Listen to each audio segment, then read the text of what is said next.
All right, good morning. Morning. We all ready to start? Yeah. Okay. Everyone have their books? So we're going to start off with the expectations today. We're going to discuss and understand how the pre-listing packet can be effectively used.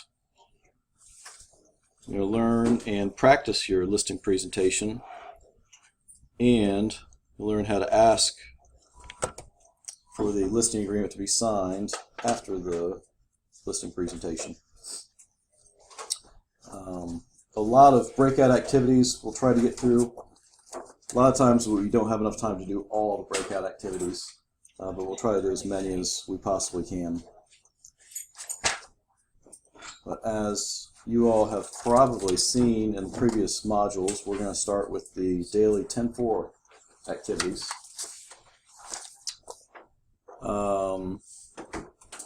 Did everyone do their homework? The videos I found there were the page was not found on those. Yeah. They weren't? Really?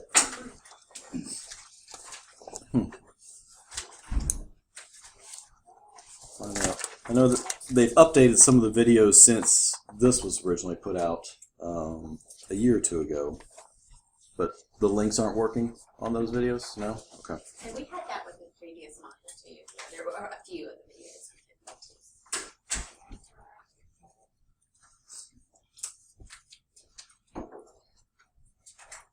to. Okay.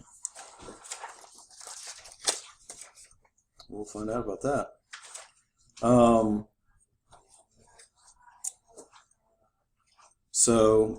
But you did do the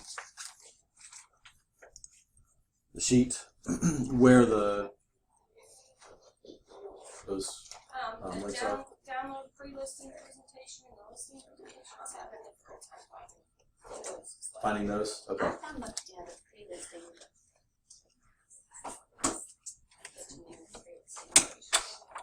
And there are a couple different places.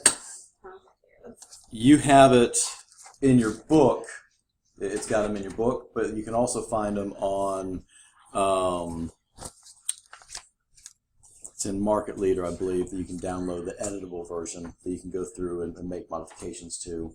And there's two. There's one that, and we'll go through it in here, where it's got the red type on one side, which is sort of what prompts you on what to say. And the other side is the actual presentation that you can show to the client. We will get to that. Are you Jason? I am. Hello. How are you? Introducing.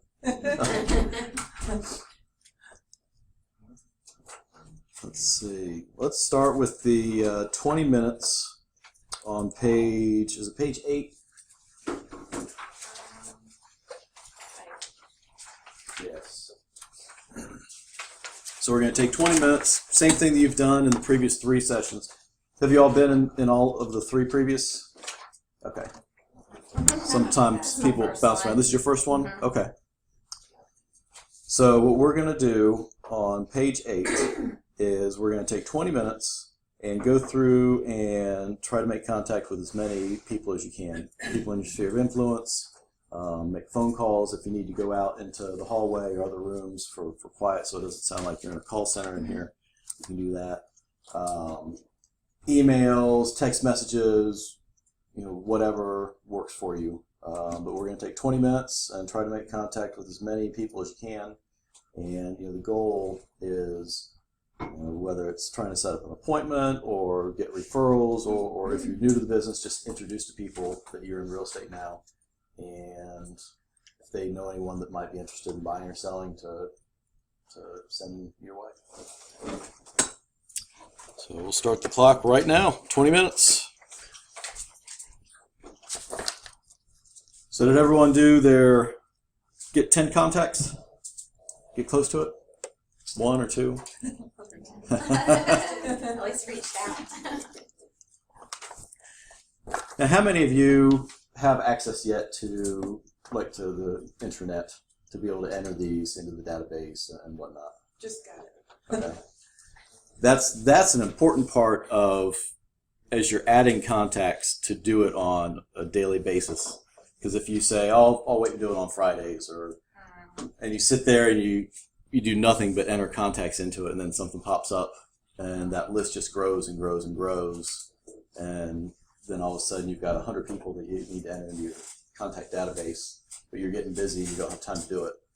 And it's a system that once you get them put in there, you set the automated emails and things up so it really works for you. So it's important that you get them put in there really on a day-to-day basis. That way you've made that contact and you can set up email drips or whatever type of marketing you want to keep touch with the contacts.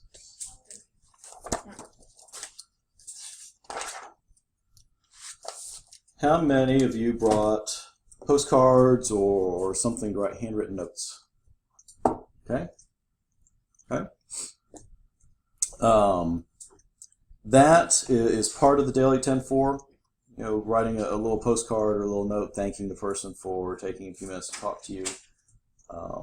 It's a great way to reach out and just create more continuity between some of your contacts.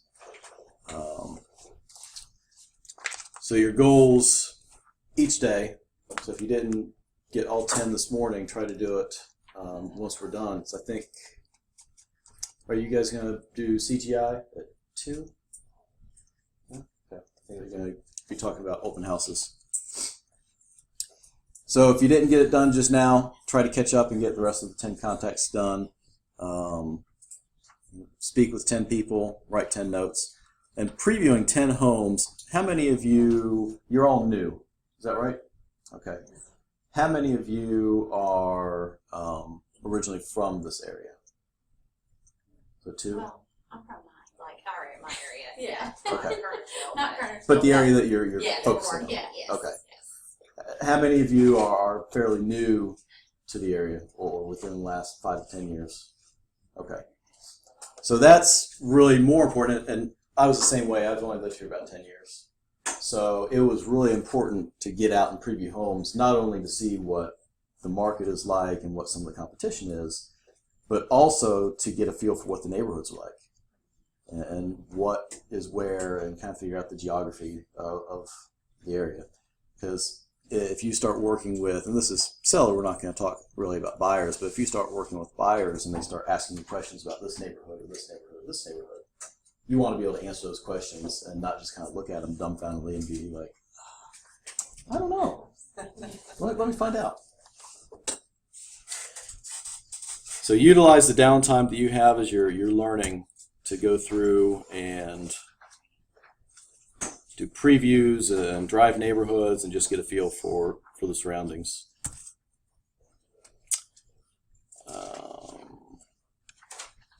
We are going to skip the 5 minutes for the handwritten notes. So if you do have, I have them, just not here. so if you do have them and you made a couple contacts this morning, when we're done, just be sure you do that to finish that step. Jason, do you welcome questions after or during or? Easiest to do it during, because if you wait till the end, as we move along, different topics. Question. I noticed some contacts are reluctant to give you their actual street address to send a card. Do e-cards count? To a degree, yeah, I would Something say. cute with like animation and stuff. As long as they open it. You know, Yeah. sometimes that stuff gets stuck in spam folders. Yeah. And some people that get a lot of email, they just might never open it. You're right. Okay. I know I've got 3 different email accounts, and between all 3, I probably get 200 emails a day. So I'm just looking at the top of the subject lines, and if it's someone that I know and I know it's important that I need to read, I open it. Yeah. You could look at my email right now. I've got 22,861 unread messages. So if it's important enough, I missed it the first time, they'll send it a second time. Sure. Okay. Yeah, those would help. If you don't want to if you want to send it to their home address, You can use tax records if you have the name. Just pull them up in the tax records. Really? Get their address like that. Yeah. Cool. Yeah. Wow, I'm learning. I run into Okay. that same problem is, they're easy to give you your email, your phone number, and take your app, but a little bit more reluctant to give you the address. Which it's funny because normally email and phone number are the harder things to come by. So, but yeah, you can use the tax records, pull up the county tax records and just search their name and find out the address.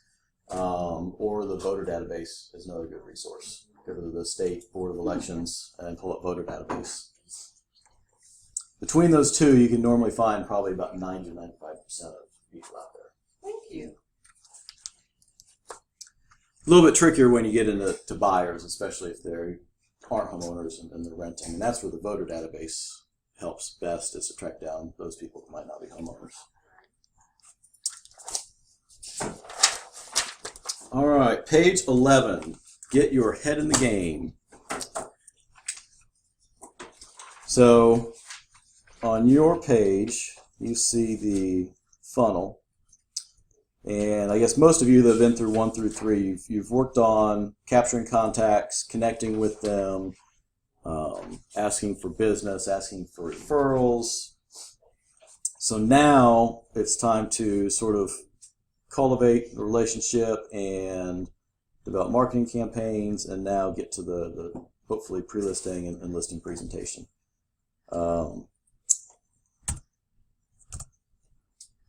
So the pre-listing packet, which is the first thing we're going to go through, and then the listing presentation, they're sort of the 1-2 punch to hopefully give the potential seller client all the information they need about you, about marketing, how you're going to go about selling their home, communication. You really touch everything A to Z that they may or may not have a question about. And a lot of times they might not have a question, but once they read through the packet, it prompts questions. And that's what it's there for, is to get it all out in the beginning so there's nothing left unanswered. So both of those complement each other. So we'll go through the details of that in a little bit.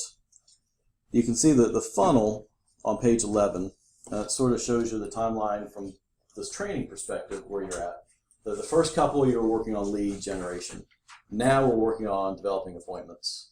And through today's module, we'll work on appointments, and then going into agreements, and then you'll get into contracts, closings, and later modules.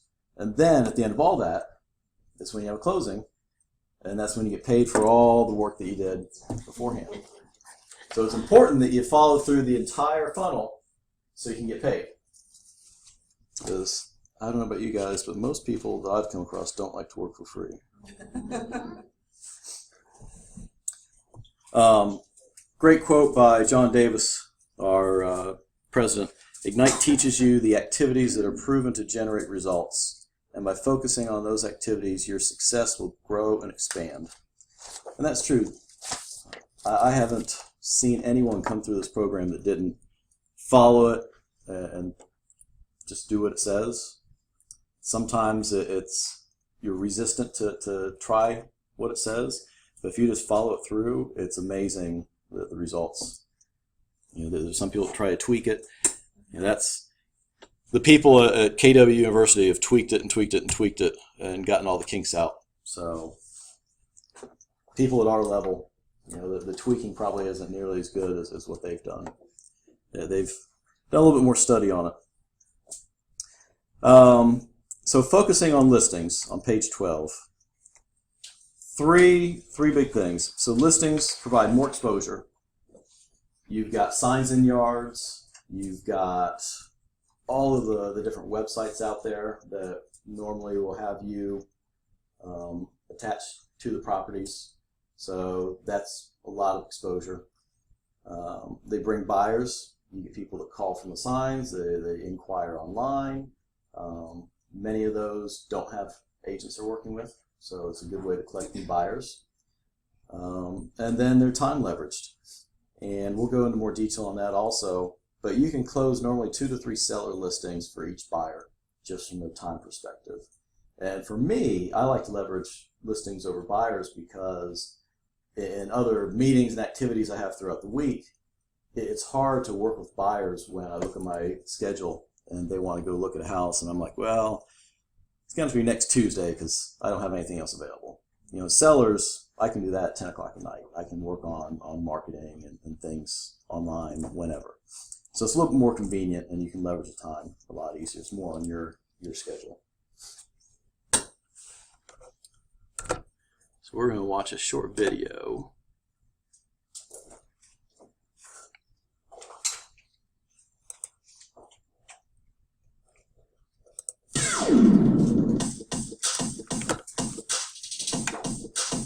Hi, my name is Gene Rivers, and I'm here today to tell you how to develop your listing skills to a very high level.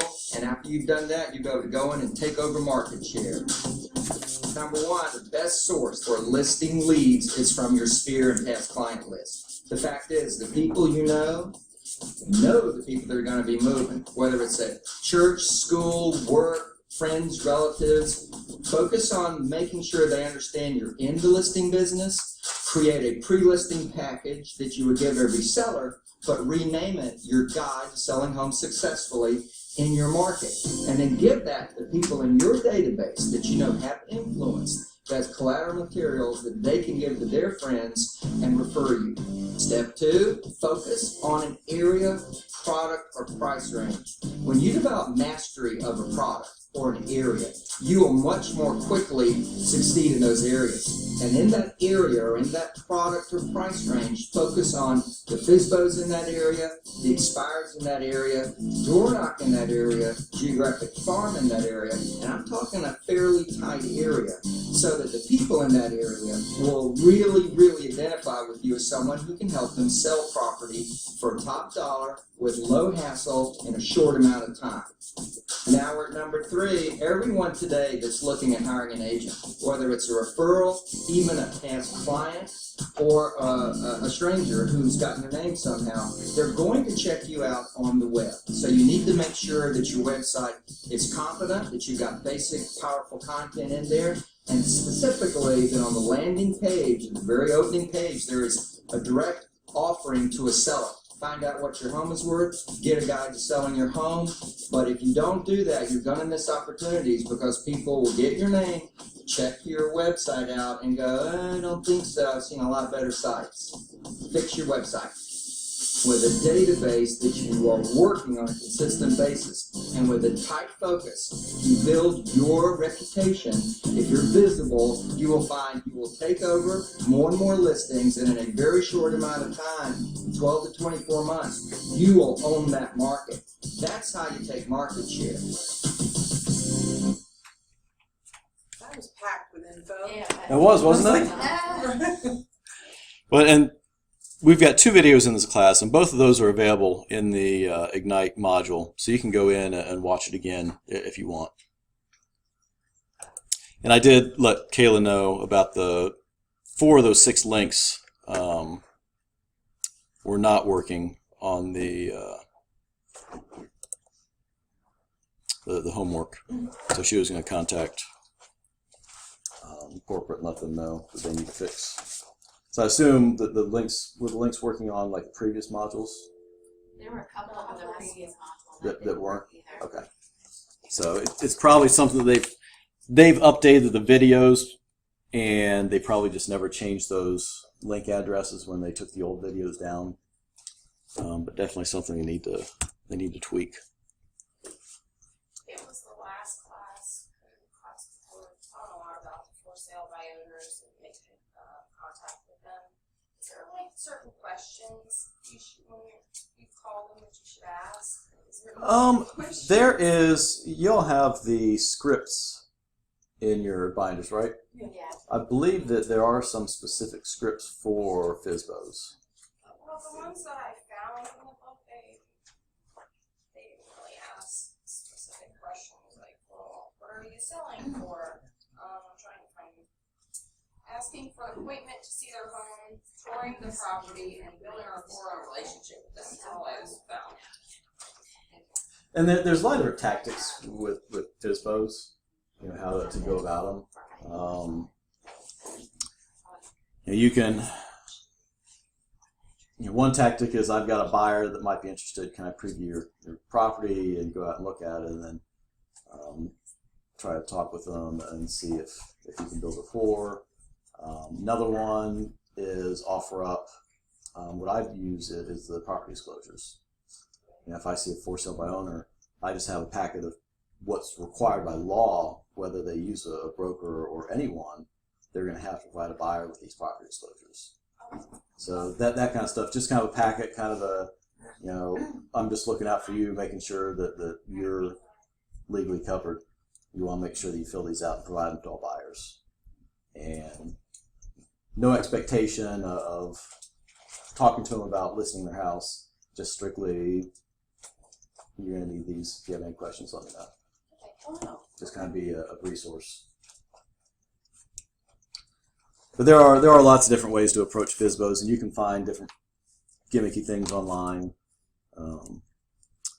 And some people are successful with the I've got a buyer kind of look at your house. But yeah, pretty much. But me, I'd rather put together something useful, give it to them, and follow up a week or so later. So page 13, make it happen, working with the seller. Couple things we're gonna work on. We're going to talk about pre-qualifying the sellers to understand motivation. We are going to position yourself as a professional and an expert. We are going to win the listing and allow you to price the home to sell for the most amount of money in the shortest time frame. And that is one of the key factors of the pre-listing packet and the listing packet, is kind of setting up that price expectation. You'll have, I think CMAs is that Wednesday that you guys are doing? CMAs or pricing, either Wednesday or Friday. It's coming up in the next 1 or 2 modules. And then for me, one of the most important aspects of these packets is setting the seller's expectations, so you know what they expect and then they know what they're going to get. So pre-qualifying the seller. So again, you've got scripts that are part of your book, and some of them are good. Sometimes you feel comfortable with a couple, and others might seem kind of corny or pushy. You find whatever one's worked for you, and tweak it a little bit if you want, so it sounds more like you, not like you're reading straight from a script.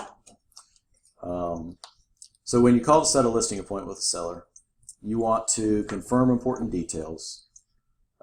One of those is finding out their motivation to sell. Especially right now in a hotter seller market, there's a lot of people that are just like, the house down the street sold. I'm going to put my house on the market for a lot more than I think it's worth and see if it sells. And that just doesn't really work for you all, because you're doing a lot of work for a house that's probably not going to sell. So you want to convey the pricing aspect of it, but you want to find out what their expectation and motivation is. If you don't know why they're selling, then you're just putting a sign up and killing time. And motivation also drives you. Motivation and price sort of go hand in hand, because maybe it's someone that's relocating and they need to sell the house quickly. Or maybe if they're relocating, they've got a reload company that's going to take over the property once it goes under contract. And if that's the case, they want to get it sold quick so it's out of their hands. Maybe it's a pre-foreclosure and they got their notice and the bank says that they're going to start the pre-foreclosure paperwork in 90 days. So they've got a short timeline there. So knowing what their motivation is very important when you're going to sit down with them. And that's going to tweak really how you approach the marketing of the property and how you put together the action plan of how you're going to do it. I know this comes with experience, just getting out there and doing it, but all the things you're saying are just gliding off your tongue. I don't know what to say when I get that first appointment. Like, you're selling your home, great. Well, and there's we'll go through some of the scripts, and there's a lot of it is role play. You know, partner up, and you've done it in the first couple modules. Find someone to partner up with, and throughout the week, set up a time slot every day that you go through some of these scripts and you go through different scenarios. And trust me, there are different people all over the place. So you're never going to be fully prepared for some of the stuff you walk into. Trust me. Yeah. Even after 10 years, I'm still not fully prepared for some of the stuff I walk into. I did not get a script for it. It should be in the back. I think it's in the back of the binder. Well, let me see. Or the front. This, my husband had work on this thing this morning. Was y'all blue? Yeah, mine's loose. It's just loose, and it's really thick, so you'll know it. Yeah. It's right Okay. here. We'll check with Kayla at the next break and see if we can get another one. So pre-qualifying the seller, motivation, prepare for the listing appointment, insight on their mindset. Like I said, it helps you to know if you're going to be wasting your time or not. Now, when you pre-qualify your, seller, or your buyer, you're gonna send them to the bank, right? Yeah, a buyer. Yeah, if Buyer. from a loan perspective, Yeah. you'll do So that. they'll know what they're looking for. Yeah, and well, that's more so you know what they can qualify for. Right, Um, waste of time. You know, you don't want to drive Speaking someone of around wasting looking at $250,000 houses that they can only qualify for a $150,000 house. Exactly. Hey, dream big. Yeah, yeah. No matter what your bank says. Right. Right. But yeah, the buyers. I think there's two classes on working with buyers. Those will touch on that really well. Jason, I want to follow the letter of the law, and I want to know exactly when to whip out that working with real estate agents brochure when you talk motivation, but I don't want to scare. Well, Buyer or motivation is so when you're talking about just a listing appointment. Uh-huh. The real estate commission hasn't really defined, you know, first substantial contact, at least by their definition, is face-to-face Oh, really? type contact. Okay. You know, if you're talking to someone over the phone, you know, it's probably a good idea if they start getting real deep in their situation, just to, My ex-wife is a, yeah. yeah. So, and that's where you probably don't want to get too deep in it. You know, just find out the basis of what their motivation is. And if they're a rambler and they just start going crazy, your goal is trying to set the appointment. Right. And you can sort of give them a heads up when they start rambling and just let them know, you want to be careful what you tell me until you decide that you want me to represent you, because right now I don't represent you. And two, if they've signed something with another agent, you need to find that out. Yeah, you definitely, It's important. and normally from a seller aspect, they're not, they'll let you know that up front. If they've already got a listing agreement, there's no use talking to anyone Well, I'm else. talking about the substantial first contact. The working with real estate agents. Yes. Mhm. So now what if I was talking to you and we had something going, but then I liked her better?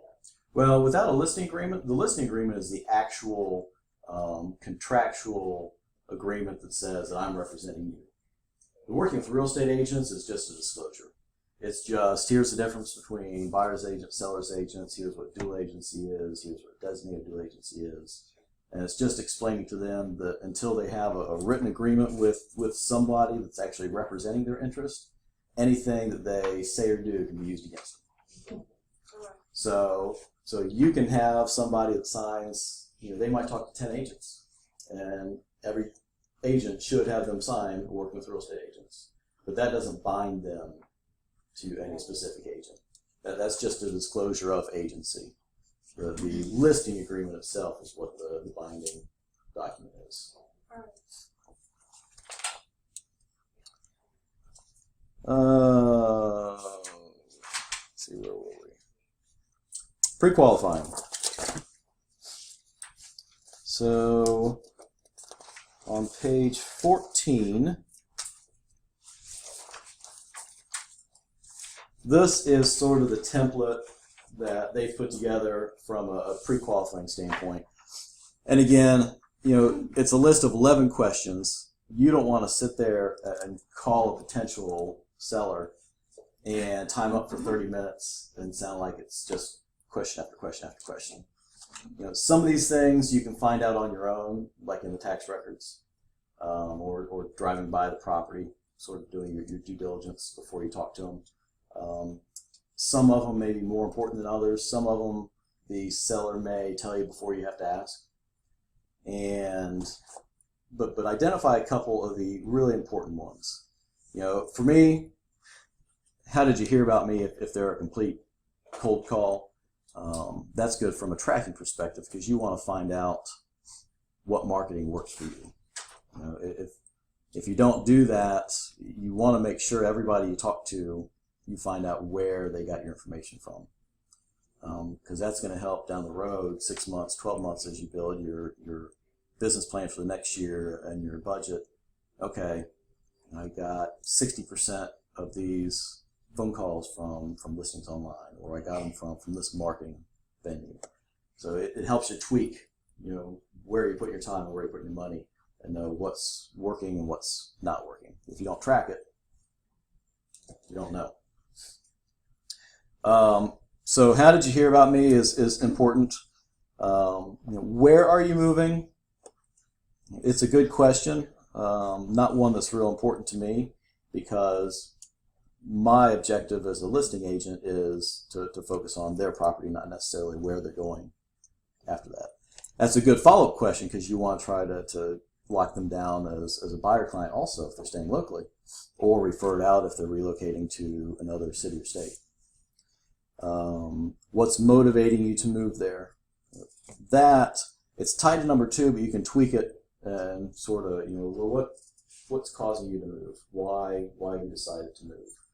And again, that's one of the big ones, is trying to decide what their reason behind moving is. What's their timeline? How soon do you have to be there? And if your house sells quickly, it's a hot market. If we list your house and you're under contract in 48 hours, is that going to pose a problem? If we list your house and you're in a neighborhood and a price point that's not selling real well, is it going to be a problem if we're not under contract in 60 days? Figure out what their timeline is. What would happen if your home did not sell? That's not one I would normally throw out in a pre-qualifying. That might be something you say when you're sitting with them at an appointment. And we'll get into staging and that, but that's one of those that when you make your recommendations on some staging things and maybe some home improvement type things they need to do before they list the house, and I'm not doing anything. I've spent too much money on this damn house, I'm not doing anything else.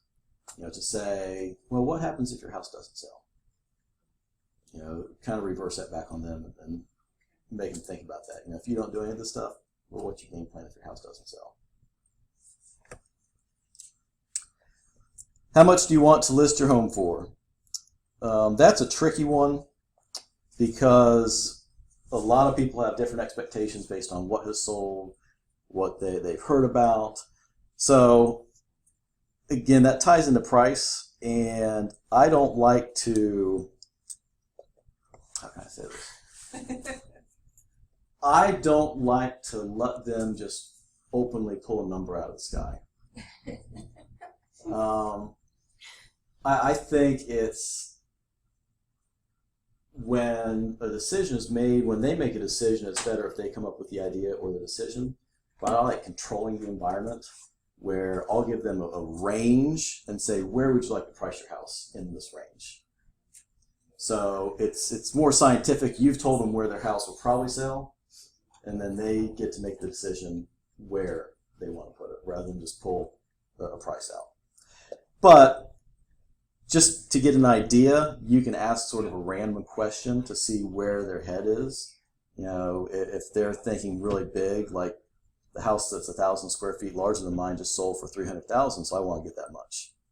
Or if they aren't really in touch with the market and they just want to get their loan paid off and move on.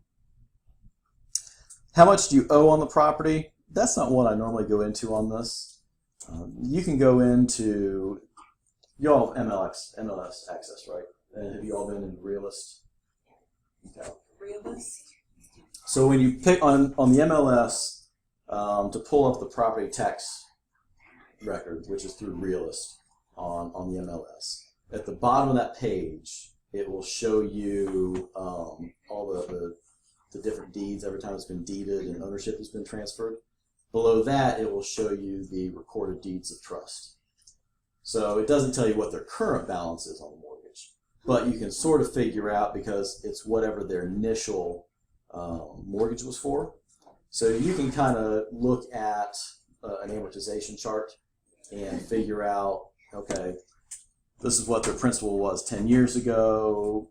It's probably around here. You know, if it's a VA, somebody that did a 100% loan and rolled all the closing costs into it, you're going to know that there's probably not much margin in there.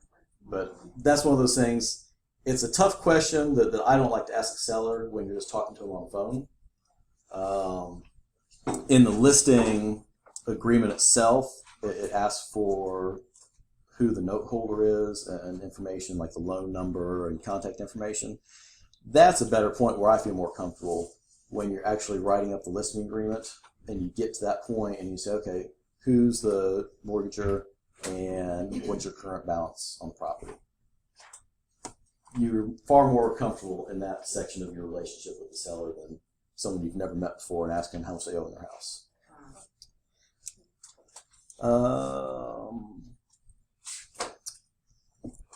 So let them know I'll be sending you a packet of information. Will you take a few minutes to review it before we meet? That's the pre-listing packet that we'll go through in a minute. Do you have any questions before we meet? You want to be able to prepare for whatever they might ask or might want to know ahead of time and not just be shooting from the hip while you're sitting there talking to them. And then a very important question is, will all decision makers be there when we meet? You know, in North Carolina and most states, it only takes one to buy, but it takes two to sell. So you have to have all interested parties. If it's somebody who's married, both of them have to be there. If it's somebody that is legally separated, both of them still have to be there unless they have an agreement stating that interest has already been conveyed. If it's an estate, you've got to have everyone that is in the estate. You know, most of them don't just grant power. I've had some that grant power to the executor to make the decision, like these kind of decisions on who they're going to list with, and the actual closing is when all the heirs would have to sign. But if it is an estate, you want to get the documentation so you can find out what powers are given to who. So you're making sure you're not wasting your time just talking to one person, and then they've got to talk to their 8 family members. You want to make sure that you can get in front of as many of them as possible. Again, setting expectation, let them know that your meeting will take 45 minutes or however much time you think it'll be. You'll get an idea once you get used to the presentation, the size of the house. You'll figure out how long it's going to take. And when you're talking to them, you'll get a feel for how talkative they are and how long that might take. Because trust me, there's some that take longer than others. Then I look forward to meeting you and confirm the time and day. So pre-listing packet on page 15.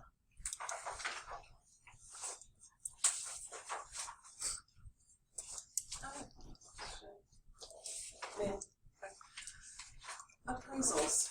That comes into play when people are trying to pre-qualify and how much they're going to be granted is what a home is appraised for. So a CMA might tell you what things are selling for or what their worth is according to fair market value, but that's not necessarily what it's appraised for. Can you offer your experiences with how to navigate those waters? we'll get there. We'll touch a little bit on that, and I'll go into more detail when we get into the listing packet. When we start talking about the pricing part of it, Sure. there's some strategy in there at least Great. that That's what I need. I like. So 2 critical roles for the pre-listing packet: pre-selling and saving time. You're pre-selling yourself. You've got your bio in there. You've got some information about you. You've got some information about Keller Williams. You've got information sheets so you know what their questions might be or what their concerns might be. And those are all to help you be more prepared in advance of the actual listing presentation. Saving time, you're getting all that out of the way ahead of time, and you're not doing it when you're sitting there in front of them. If you started from scratch, and I did it early on before I had all these systems, you sit down and you're doing all that due diligence right there on the listing appointment. And it can make a listing appointment turn into an hour and a half, 2 hours by the time you get through all the Q&A and the presentation, walkthrough, and then the listing agreement. It makes it a long appointment.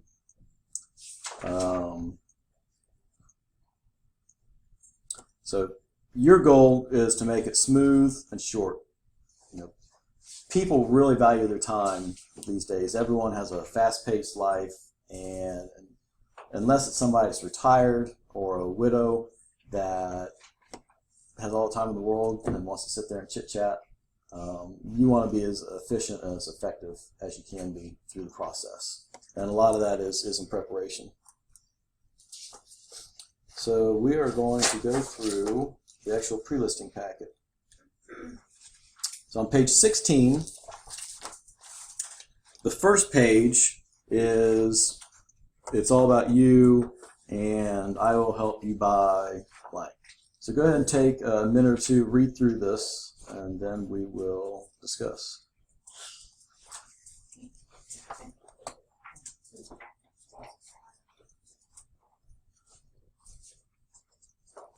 So any questions in there? No? Go ahead. Sorry. So how do you present this usually? Do you email it ahead of time, or because theoretically you're not going to be in front of them to deliver this information? Right. So you've got email. There's hand delivery. You can mail it. Again, depending on when your appointment is and how much time you have. If the appointment is a week to 10 days from now, it might be as easy as just drop it in an envelope and mail it to them.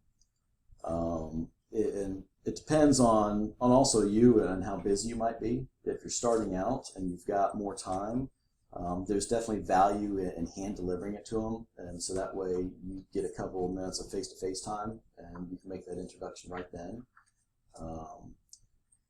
Email is definitely a convenient way to do it.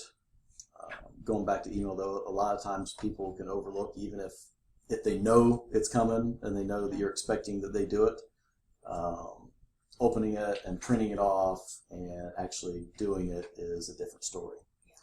So if you can find a way to actually deliver them the paper product, it would be best. In the instance where maybe it's a relocation, and again talking about having all decision makers there. Say it's a relocation and the husband's already in Dallas and the wife is here, and that's who you're going to be meeting with. It might be a case where you email him the packet just so he can look at it too, but hand deliver it to her, and that way you're still kind of communicating with both. But if he's sort of conveyed the power of decision to her, you're going to be meeting with her and going through this with her, but you still keep him in the loop in case there's any questions. Because the last thing you want is to focus on everything to her, and then he has all sorts of questions, and you're going back and kind of starting over again.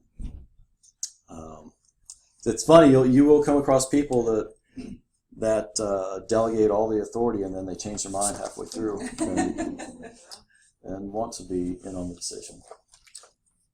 Page 17, get ready to list.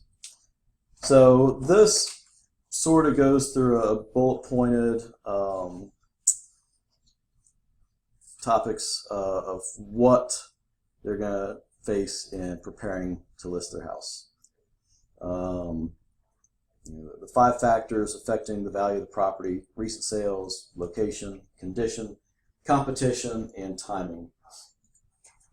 And this really sets expectations too in allowing them to know what might affect how quickly their house will sell, or what price it might sell for. The only 2 factors on here that you can change are price and condition. You can't change what has sold.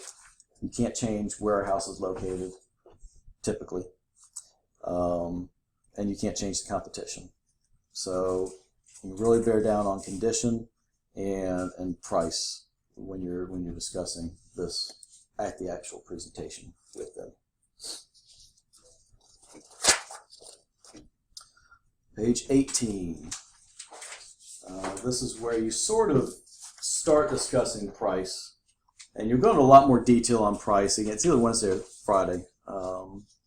We don't really touch on the CMAs much here, but this sort of gives you an easy visual to show them how important it is to price a home right off at the right price. A lot of people say, well, I want to price it high and then we can always drop the price down. But those days on markets, as the days on market ticks, it kind of taints the listing.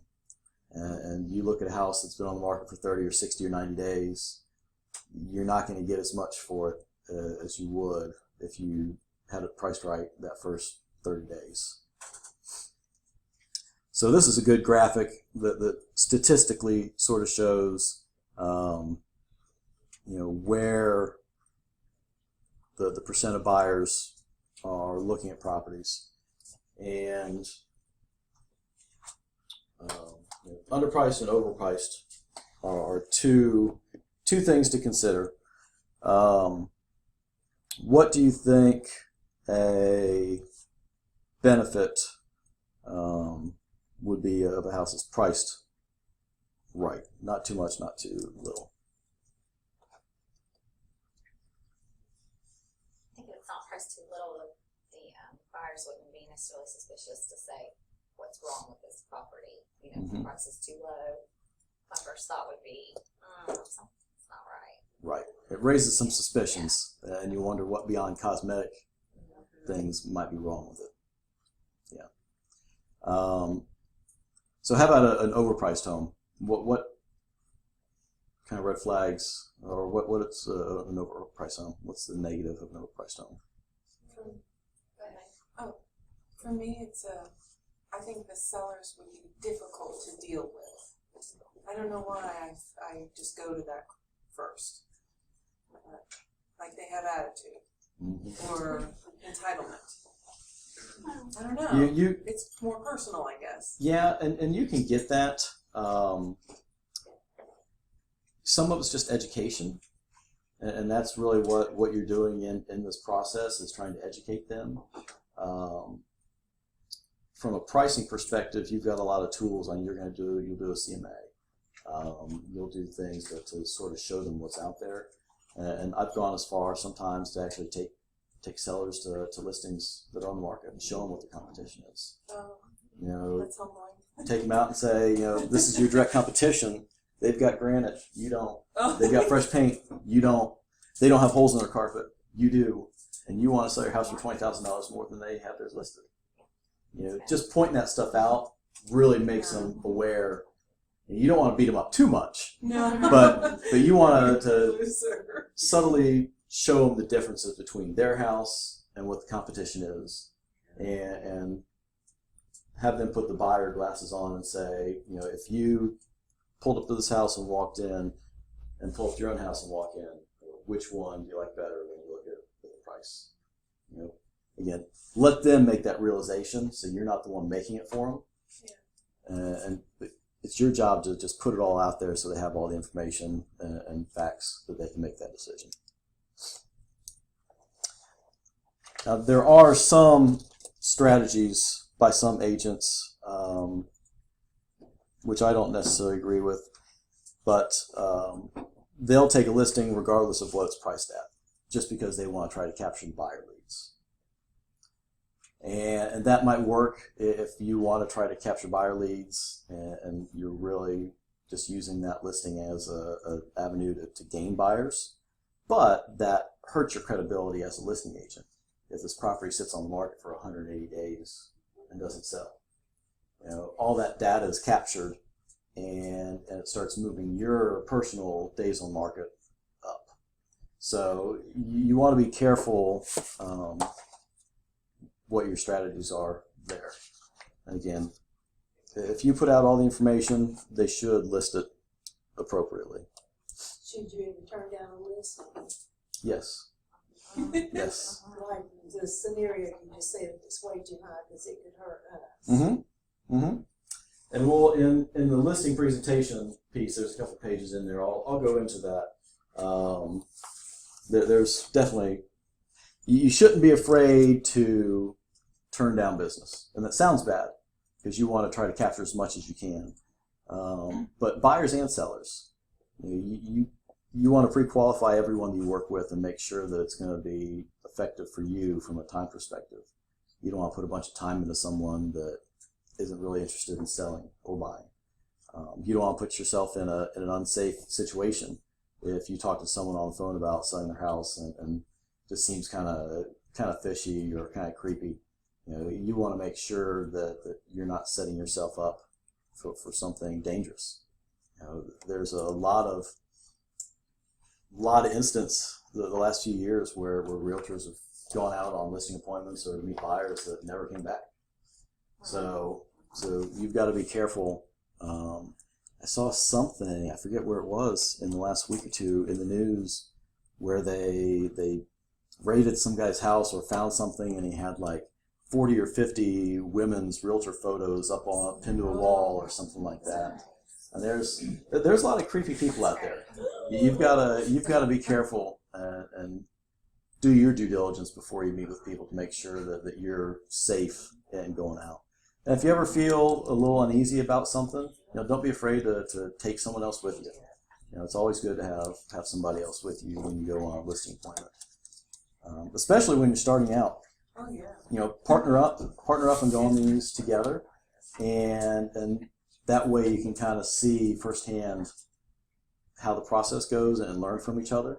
But then, there's power in numbers if there is something that is a little sketchy.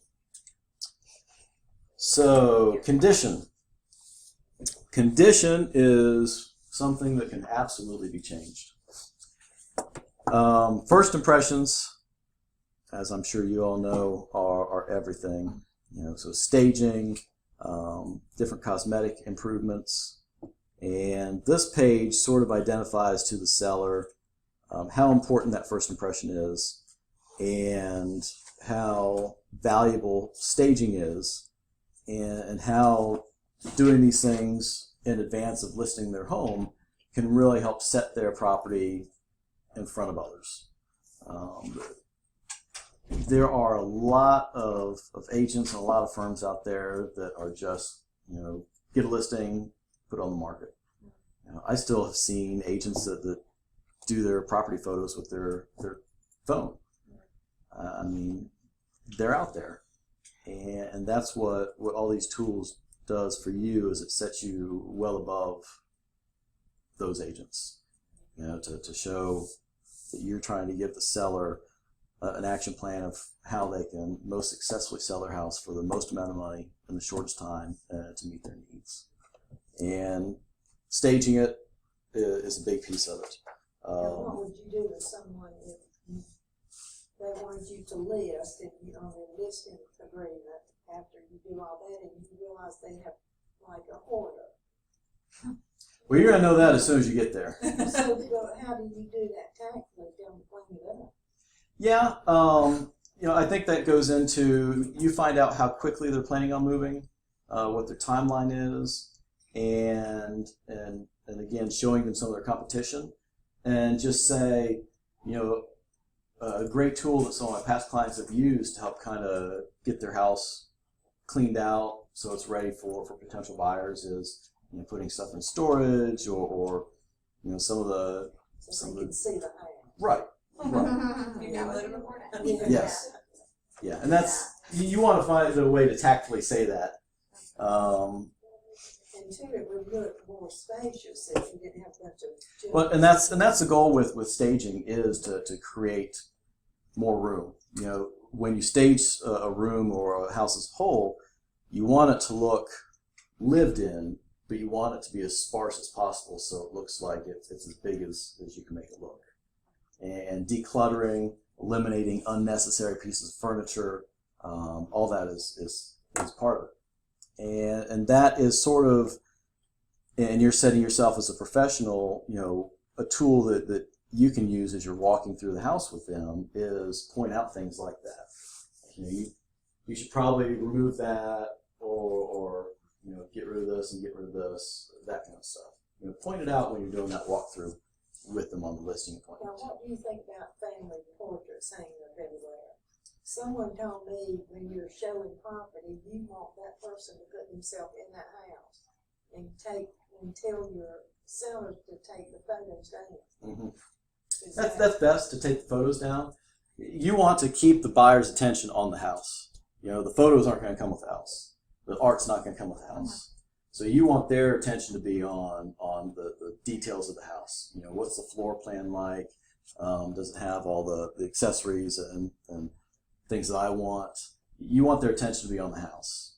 And if they're wandering in and there's a big piece of art that they're looking at, or they're looking at family photos, oh, you know, we've been to that beach. 3 houses later, and you ask them, so of the houses we looked at today, which one did you like best? They won't remember a single thing about the house they were looking at pictures on, because that's what their focus was on. So you want to just think of it as every buyer walking through that door has ADD, and you got to keep them focused on the house. So you know, you do that with your property flyer. You know, you have that near the front door, so you've got that property flyer, so they've got all the details about the property, and just keep them focused right there on the house. And any distractions you can get rid of, get rid of it. Should a home be cleaned up and show ready for open houses, or all the time? All the time is best. Okay. It's not always attainable. It can be tough. It can be, you know, especially people with like younger kids that work and they've got very little time. Pets can be an issue sometimes. And that's where when you sit down and you start talking about the showing and the staging, you know, finding out what they're able to do, you know, what type of leeway time they need when somebody wants to set up an appointment. Right. And you can kind of work out a game plan when you talk about those details. But that's important to know, because you don't want to not put those disclosures in showing time when someone calls for an appointment. You know, someone pulls up front and wants to get an appointment right now, and then your seller gets ticked off. We keep getting these appointment calls that they want to see the house right now, and we can't get it done right now. So you want to make sure that you put that information in the showing time, and that's all part of capturing details ahead of time, so you know what their expectations are from showing, and then you need to know what their expectations are, or when they are showing the house, what's the condition going to be like? You know, are you able to every morning before you leave for work get it dressed up and ready? Is it something you're going to have to come home for? You know, find out what they're going to be able to do. Okay.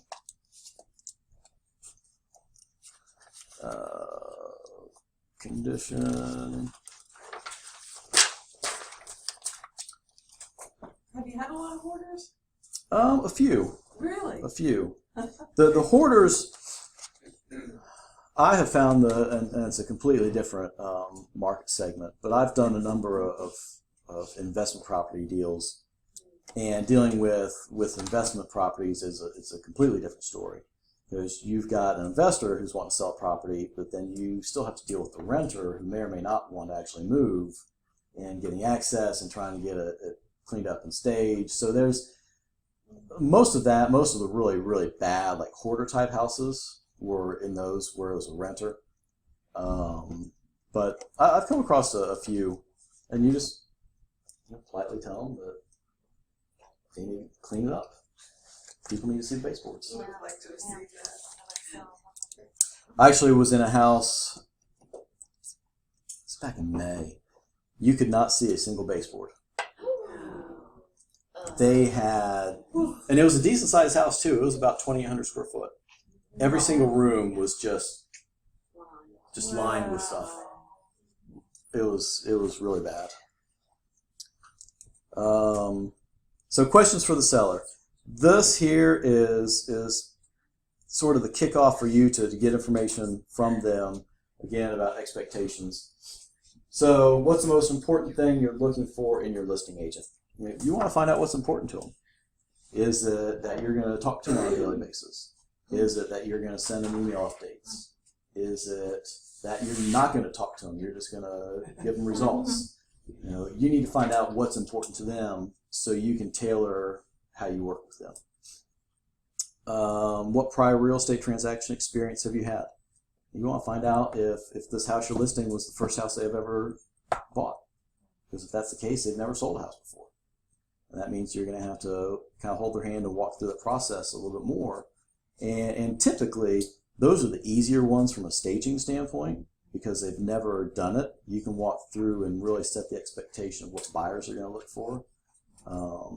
The people that have done it a number of times are the ones that are a little bit more resistant from a staging standpoint sometimes. How would you like to be communicated with? That is probably one of the most important questions on that page because some people don't want to talk to you. They just want to get emails or text messages. There's some people that don't get text messages. There's some people that want to have that voice contact. So you need to know exactly what their expectation is there. I've had people before where I've had to try to get a hold of them and call, leave a voicemail, and call, leave a voicemail, call, leave a voicemail, and then you get a text message. It's like, okay. I love texting. Texting is convenient, but it sometimes for me it seems a little impersonal.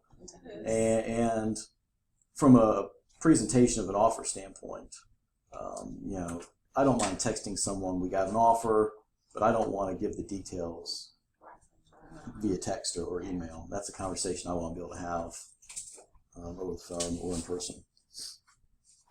So how frequently would you like an update on marketing? Again, do they want to talk to you on a daily basis? Do they want a weekly recap, or they don't care? They just want you to call them when you have an offer. You need to find that out.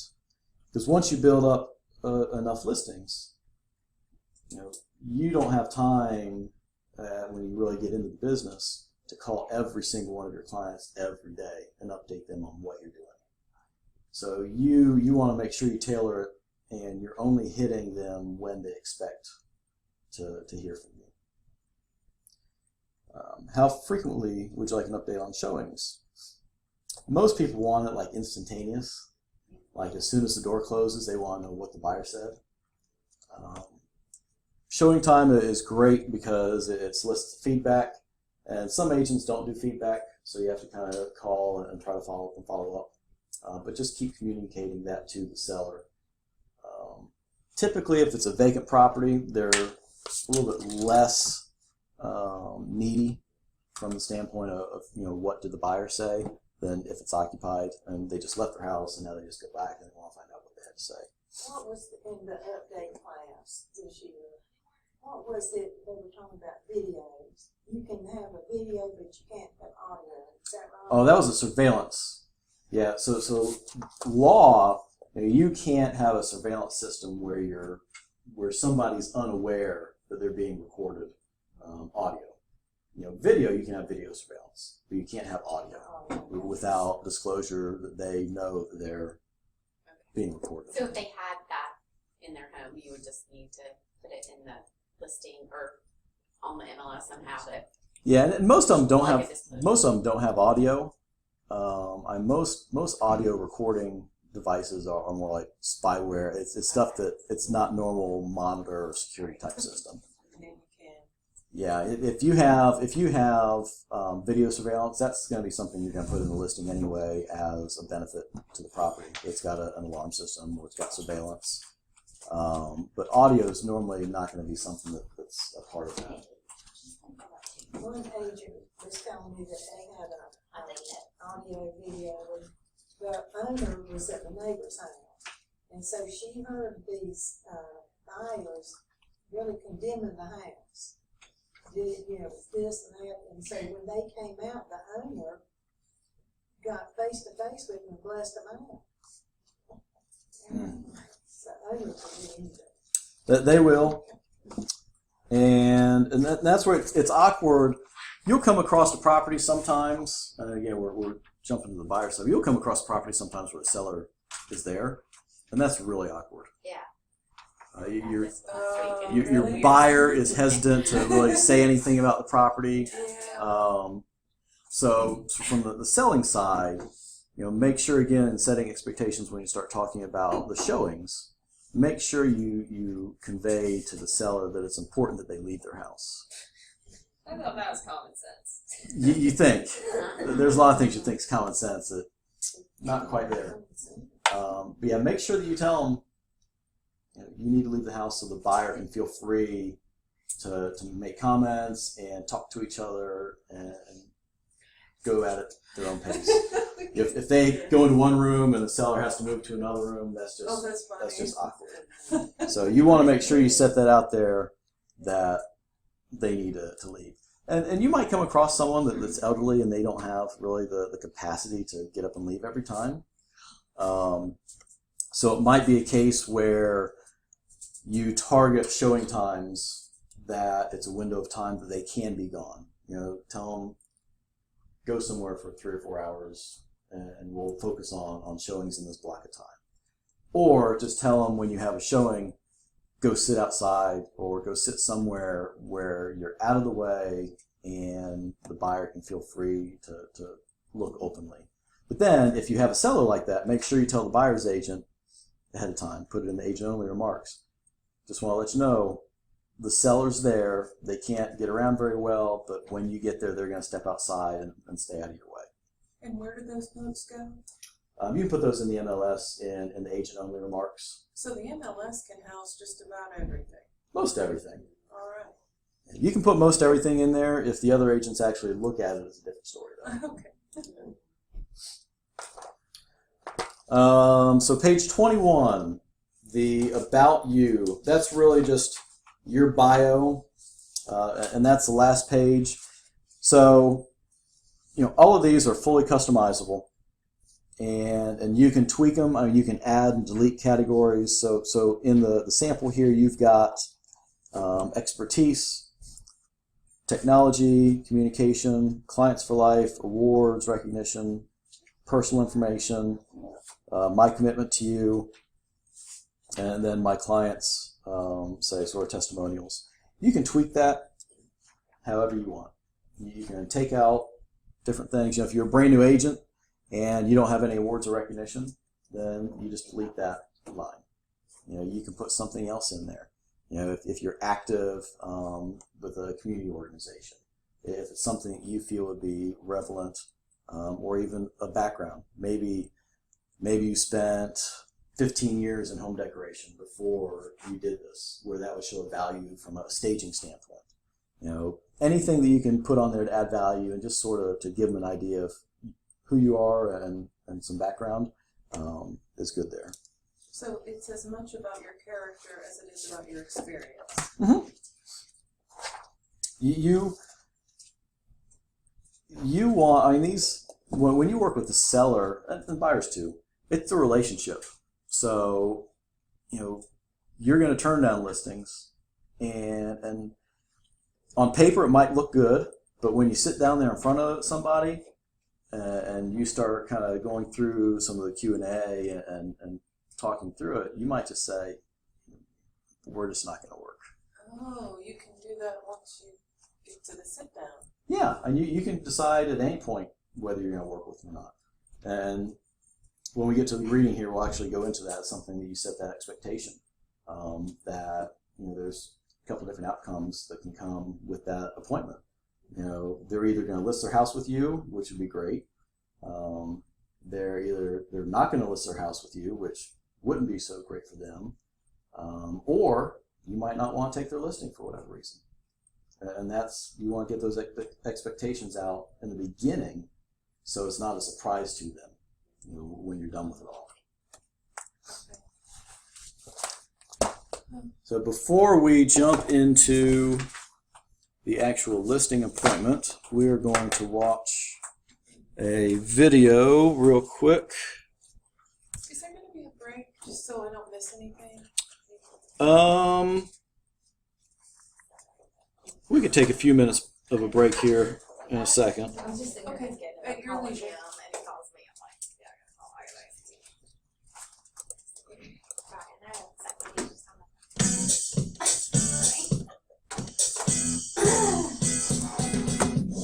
Hi, I'm Josh Bath from Vancouver, Canada. I'm with Keller Williams for 8 years and been selling real estate for 18 years. Now I'm going to walk you through my listing presentation, and it's a 3-step process. The first part is preparation, the second part is presentation, and the third part is follow-up. A lot of my listings come by way of referral and repeat. And so when the call comes in and they want me to come over and list their home, I have a conversation about what their needs are. What exactly is it you're looking to do? Are you moving up? Are you moving down? I have them tell me exactly what the reasons are that they're selling for. I get a real sense of what direction that they want to go. One of the things that we've done to make my appointment setting a little easier is we've time blocked. We follow what Gary says. He says time block everything that you do. And we've time blocked our slots in advance for listing appointments. Every day, Monday to Friday, we have a slot available at 4 o'clock and a second slot available at 5:30. So I've got a potential of 10 listing appointments Monday to Friday.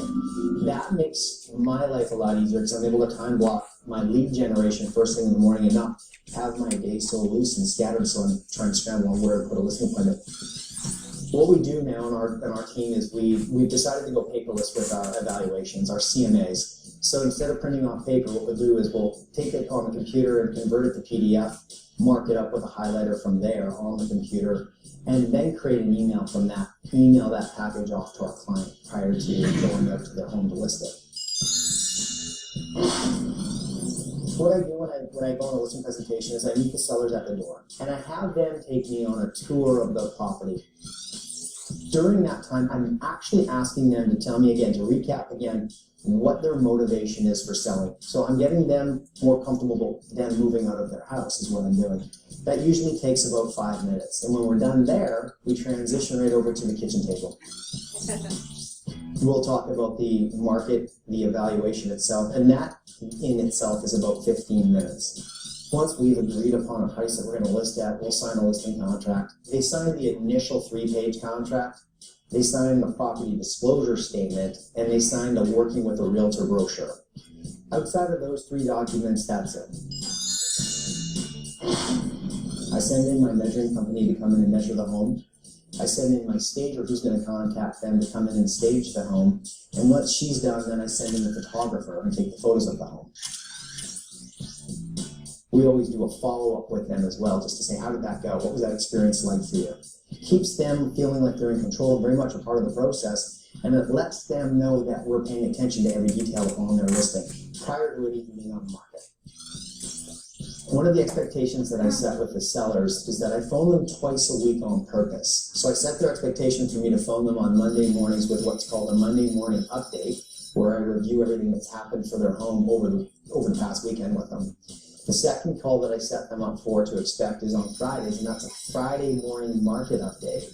And what I've set them up for is that I'm going to talk to them about any new listings that have hit the market, any expireds that have come off the market, and any solds that have actually just happened since that past week. They also know that on Friday, we're going to be talking about the numbers. Does the current list price that we're at right now still make sense in relation to the latest listings or the most current solds?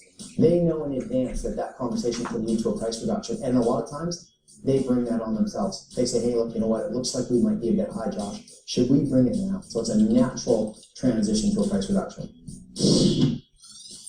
One of the reasons I choose not to do a pre-listing package is when I'm sitting in front of them, I really want their full focus and attention. I want their attention on me, and I want to be able to ask them questions where they're giving me their full attention and not flipping through a pre-listing package.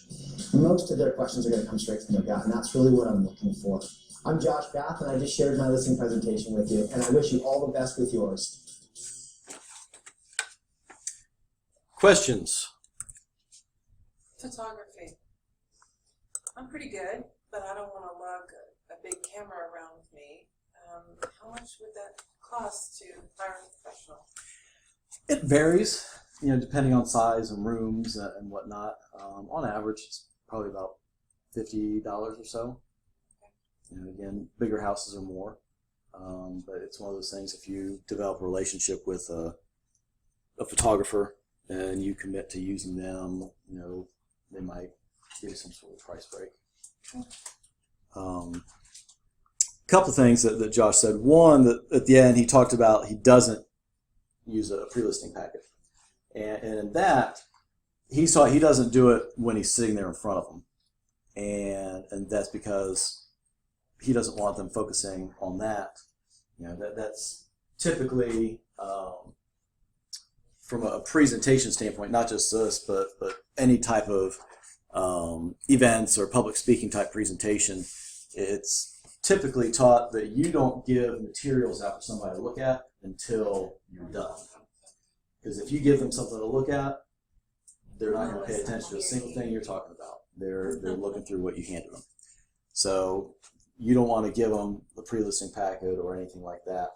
And as we go through the listing presentation, what I typically do is I'll hold it as we're going through it, and then when we're done, I'll give it to them so they have a copy of it. But I don't let them actually hold it while we're going through it, because then they start skipping around and looking at different stuff. You've got to control the flow. One important thing that Josh said also, he talked about time blocking. And you'll find that if you start setting up your calendar and setting up certain blocks of time that you're going to dedicate to lead generation, but also listing appointments, working with buyers and whatnot, it'll be a lot easier when you start setting appointments. If you talk to someone and say, okay, what day is good for you? What time? Those are way too open-ended of a question. You want to be able to have specific times blocked on your calendar that you do listing appointments. So you can open your calendar and say, morning or afternoon work better for you. I've got 1 o'clock on Friday, or I can do 10 a.m. on Thursday. I appreciate that. I don't like it when people ask me, because then I just, Again, you want to control sort of where they're going to go. Because if you say, what's a good time for you? Well, how about 8:30 tomorrow night? That doesn't really work for me. And then, well, why'd you ask me what time's good for me? It's not going to work for you. Right.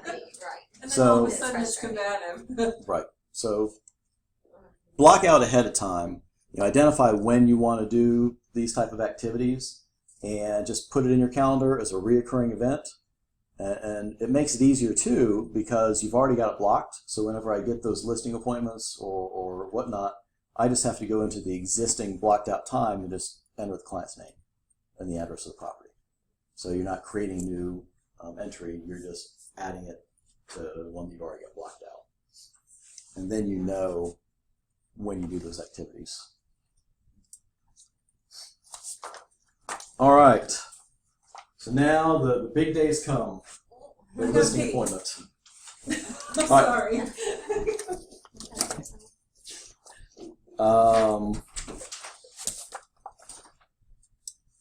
So you'll greet, you'll walk through the home, and then you'll go through the listing presentation, which contains the CMA, closing for the listing agreement, and then discussing the next steps.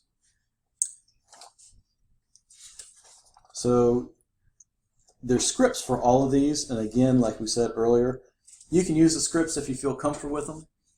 If they feel a little canned and awkward, just do what's natural. The greeting script to me just doesn't really work. you walk up and you meet someone for the first time, and it's like, thank you for inviting me here to apply for the job of getting your home sold. Just doesn't really roll off the tongue. Yeah, I know. So tweak them how you're comfortable. And again, you have to adapt to the people you're talking to. You're going to do a presentation different if you're talking to someone selling a $350,000 house that is a VP of a company versus someone that's selling a $120,000 house, which is a blue-collar worker somewhere. You're going to tailor how you communicate with them. You're not going to use the same exact approach when you're working with them. It's just like, when you work with buyers and sellers. From a dress code, they always say dress, one step higher than the person you're meeting with. So, you might have one clientele that it's okay to wear jeans and a nice shirt. And then you've got someone else that you want to really dress up. Same type approach when you're deciding how you're going to communicate. So you've greeted them, you've presented them the Working with Real Estate Agents brochure. Now you walk through the home. So the kitchen table is the ideal place for the presentation. It's typically central. You got a table you can all sit down at. So that works best. And a lot of times the way to secure that is when you walk in, can I put my stuff down in your kitchen? So lay your stuff down where you're going to sit, and then let's do a walkthrough and then show me your house. So there are home tour checklists that you can use. Those are all downloadable, and you can pull them up. You can come up with your own. There's plenty of them online that you can search. For me, I don't like using pre-made checklists like this because every house flows differently. And I find that I spend more time trying to figure out where I'm at on the checklist than actually focusing on what I need to focus on in the house. So for me, I just have a blank sheet of paper, and each room just kind of take notes on what's in there. So you're looking at certain things from a listing perspective that you're going to need, like what type of flooring do they have, what type of heat and air do they have, do they have energy efficient windows, are they single pane, those things that you're going to have to enter into the listing in MLS. So getting familiar with what fields are in MLS, and I believe it's still in there. In MLS, there's an MLS input sheet that you can download as a PDF, and it used to be like a 4 or 6 page document. It's basically every field that you can put into MLS is on there. So that's good as you're starting out to get used to writing down as you're walking through the house. You can make sure you get all the key things you need. So the last thing you want to do is you go through all this, you've got the commitment, and then you've got to call the seller back. What type of water heater did you have? That doesn't really support the whole professional, good at what you do type thing. So get used to the checklist from MLS so you know what fields are required to be input to the MLS and what fields are options.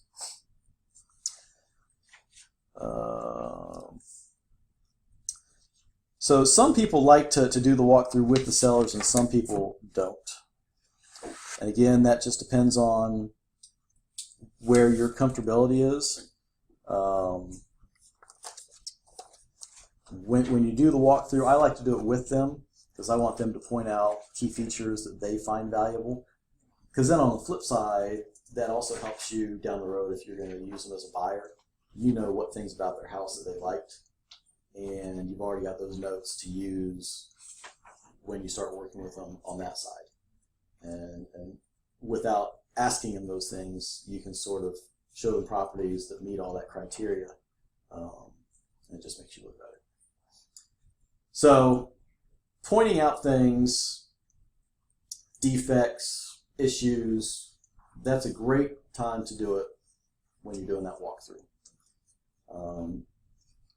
the narrow line is if it's somebody that you're still trying to win the listing from, you don't want to beat them up too much. So as you're walking through, still make notes of everything that you think might be an issue or might need to be addressed, but don't every room just beat them up over it. And be careful, you know, there's a lot of really nice homes, but there's also a lot of homes that need some work. Don't feel like you have to pay them a compliment on something just because you've been beating them up too much, because then you give them a sense of false impression that, oh, well, you said that you know, those were nice or this was nice. Well, I was just trying to compensate for all the other stuff that I was saying wasn't. Yeah. So be careful that you don't push them one way. But notate everything that you see as a concern or an issue from a perception standpoint, from a buyer's standpoint. Obvious stuff, point out to them. You know, when you're walking through the room is the best time to do the staging type. You know, okay, it's a lovely shade of hot pink, but you might want to go with a more neutral color just in case the potential buyer doesn't have a little girl. You know, that's more room specific that you can bring up. When you sit down and you're going through this, the more generalized would be, you know, a lot of the rooms had spots and stains on the carpets. You should probably really think about getting the carpets cleaned professionally. And if it doesn't come out, we might want to consider a carpet allowance. You know, talk about more generalized items like that when you're sitting down. When we were walking around outside, I've got a listing my brother helped me with, and he was really handled it really well. He said there was some problems with the foundation, and he told my seller, he said the inspection that's gonna, you know, the inspector's gonna probably have an issue with that. So we want to go take care of that on this side of it. So, And we'll go there now since you brought that up. It's in a couple pages, I think. oh, sorry. So pre-inspections. Yeah. I love to recommend pre-home inspections because, you know, you, number one, you figure out what might come up that you don't know about. Right. You know, there's a lot of things that come up on home inspections that sellers have no clue was an issue. And every inspector sees something different. So you can have it pre-inspected and a buyer's inspector comes in 30 days later and finds a couple other things. Or it could be a seller that bought their house 2 years ago and there's some things that were an issue when they bought it, but their inspector didn't find it. So there's inconsistencies in there. But a pre-inspection is great because you can go through and then say, okay, these are definitely going to be hot issues for a buyer. You need to take care of this before we put them on the market. You know, foundation issues, that's an issue. Let's get an estimate and find out what the cost is. And then wait and see, you know, what a buyer may or may not have an issue with. So the small ticket items are one thing. Home warranties are great with the seller coverage.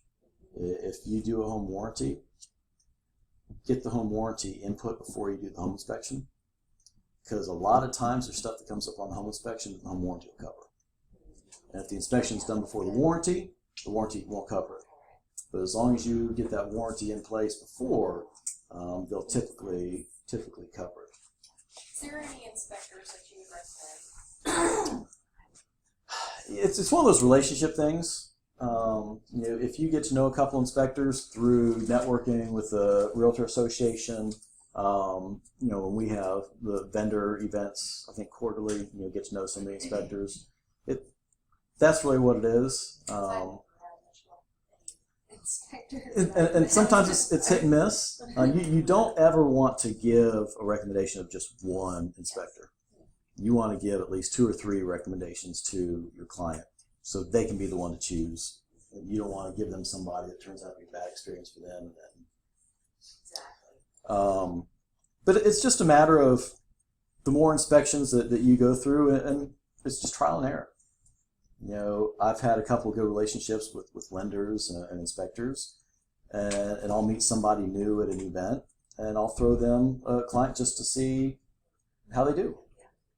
I'm with her. I've had some really bad experiences, but I got a good one for you. And you'll find out too from the listing side, when buyers have their inspections done, while you're not necessarily there at the inspection, when the inspection report comes out and you see what's on there and you start looking through it, that gives you an idea too what type of inspector that might be. My favorite inspector actually came from a listing I had 8 or 9 years ago, and it was, the seller was adamant that I was there during the home inspection. Yeah, I had an Okay. inspector mess something up on, he pulled out the stove and ripped a piece of the countertop off. Mm-hmm. Put the stove back, and then I didn't realize it until like a week or two later, and it was too late at that time. I wish I would have been there, because I would have noticed that. I'm like, hey, it just ripped that off. Yep. But that's, if you're there, but like I said, I met this home inspector when I didn't even have the buyer. He wasn't inspecting the house for my client. I was just there because my client wanted me to. And I was impressed at how thorough he was, and he didn't nitpick on little stuff, and build a good relationship. And he's my go-to inspector still 8 years later. I mean, I go with him. So it's just finding someone that you're comfortable with, and you start working with them, building that rapport. Jason, is it appropriate during the walkthrough process, if they don't want to do anything before listing, like some minor improvements, could you say, for example, suggest that they be willing to paint those pink walls a light pale gray if they get an offer to purchase? You can. The challenge in that is, first impressions. So, and carpet allowance is a bigger example that I don't like. It's about first impressions, and when somebody walks into a house that has stains all over the carpets or that has a bright pink wall, that's going to do something to them psychologically. Visually. Right. And that's where, if they paint it when it's closed or when you're under contract, it really doesn't matter because they're willing to buy it as it is if there's a contract. But there's always a contingency that they could put in there. Yeah. I guess that's what I'm asking. They could. Would you recommend it early on? They could. You're better off from a first impression standpoint to do it ahead of time. It's like somebody has masonite siding that's all warped and mangled, and they say, well, we're gonna re-side the house when we get a contract. Yeah. Well, that doesn't make sense because that's going to completely change the look of the home. So something like that you need to do beforehand. Okay. Carpeting is a tricky one because sellers don't want to pay much money if they're going to replace carpet. They want to go with the cheapest carpet I can put down. But sometimes the cheapest carpet is better than carpet that has a bunch of stains. Oh, yeah. Because if there's a bunch of stains, the perception of the buyer is they can't see beyond that they can put carpet down, that they can go put whatever they want down. It stands out to them. Okay, good So advice. it's really about the first impression. And you'll have sellers that don't want to put any money into a home or that they can't. And then you have to figure out how to deal with that. And that's where flexibility with price comes into it. Look at competition. They've got hardwood floors on their first floor. You've got stained carpet. You need to be at least $5,000 or $6,000 less than them to compensate for those differences. How'd you pull up that number? What? You just pulled up 6,000 out of your head. How'd you do that? About $5 a foot. Really? Here's Stuff like that. Jason, though, for the purpose of listing, when you are putting agent-only remarks, how much of that do you go ahead and put out there, or is it just like, let's see what they think, and then you wait for the phone call? What about you know what I mean? Like So you're the listing agent, and I'm the buyer's agent, and obviously you haven't said anything about what the kind of obvious issues are, and you wouldn't. I mean, from my really tiny limited experience, listing agents don't tell you. No. You're gonna walk into this house and it's really bad, mildewy water damage, and I feel like you should have told me that, because I'm just fresh out of real estate school, and I'm like, that's immaterial. Like, Yeah. you should tell me. But it's only material if it's an actual issue. Right. And so that's you're gonna have your property disclosures. Yeah. And Well, nobody tells you anything. on mildew, property moisture smells is a great one. Just the smell alone is not a material fact. Well, no, but the issue But- that created the, Right. the smell. If there's that is, evidence of well, of some there's sort of evidence growth. like there's a bluish kind of haze on the wall, and some obvious patching on the wall, on the ceiling and the wall. Mhm. You know, that was my very first house that I showed, like a day after passing my real estate exam, and I'm like, citizens arrest. Like, why didn't they ever report this on the? It's a Yeah, material mold- fact because it was mold- shocking to me and to my because it was like kind of out. We'd driven all the way out, and I guess and I'm like, why wouldn't they tell us? But obviously they wouldn't. But it's it seems like had we been prepared for that, then I could have prepared them, and if they were still interested, we could have had a conversation ahead of time, and I could have set a different expectation for them of this property. And the same would have been had it not been even a water issue. But if you walk in and there's some obvious foundation issues where the floor is slanting, would you? I guess you're not obligated in any way as a listing agent to put anything about that in the remarks. So for instance, we'll do the floor sloping because that's a good one. Because there's a lot of older houses that there's nothing wrong with the foundation. Right. Yeah. It's just settlement. Right. And unless you have an engineer actually evaluate it and say, yes, there is an issue, it's not a material fact. So it's sort of like a cause and effect. You've got to know what the cause is to really be able to say that there is material fact.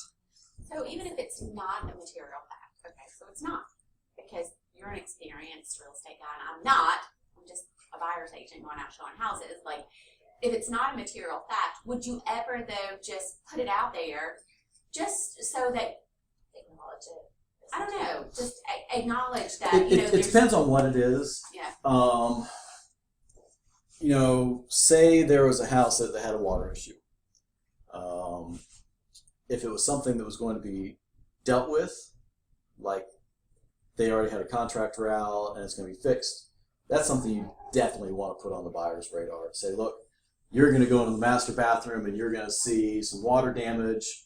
They've already got the contractor lined up that they're going to be out and fix it next week and paint and do all this. So try to look beyond that. Problems are identified, it's going to be fixed. So So you that- pretty much only address it up front if it's already been taken care of or is being taken care of, and otherwise you might just ignore it. No. Again, it depends on the property. If the overall condition of the property is low to okay, you're going to have that in the remarks. Okay. You're going to say, the house needs some improvement, the house needs some work. So you would say You're going to say that more on a general basis. If Not enough feedback. right, you're gonna, and you might have some where it's a decent house and there's just a couple little issues, but the seller's not willing to deal with it. And it might be a case where you reach out to the buyer's agent, one-on-one, and say, look, I just want to let you know there's a few issues with this. The seller's not willing to address it, but it's reflective in the price. but that's not something you necessarily put out there in advance. It would be more like in feedback after you've shown property. Yeah. And again, depending on how public you put something like out there, your seller might not like that. Right. If it's That's what I guess. if it's not a material fact, you don't have a duty to disclose it.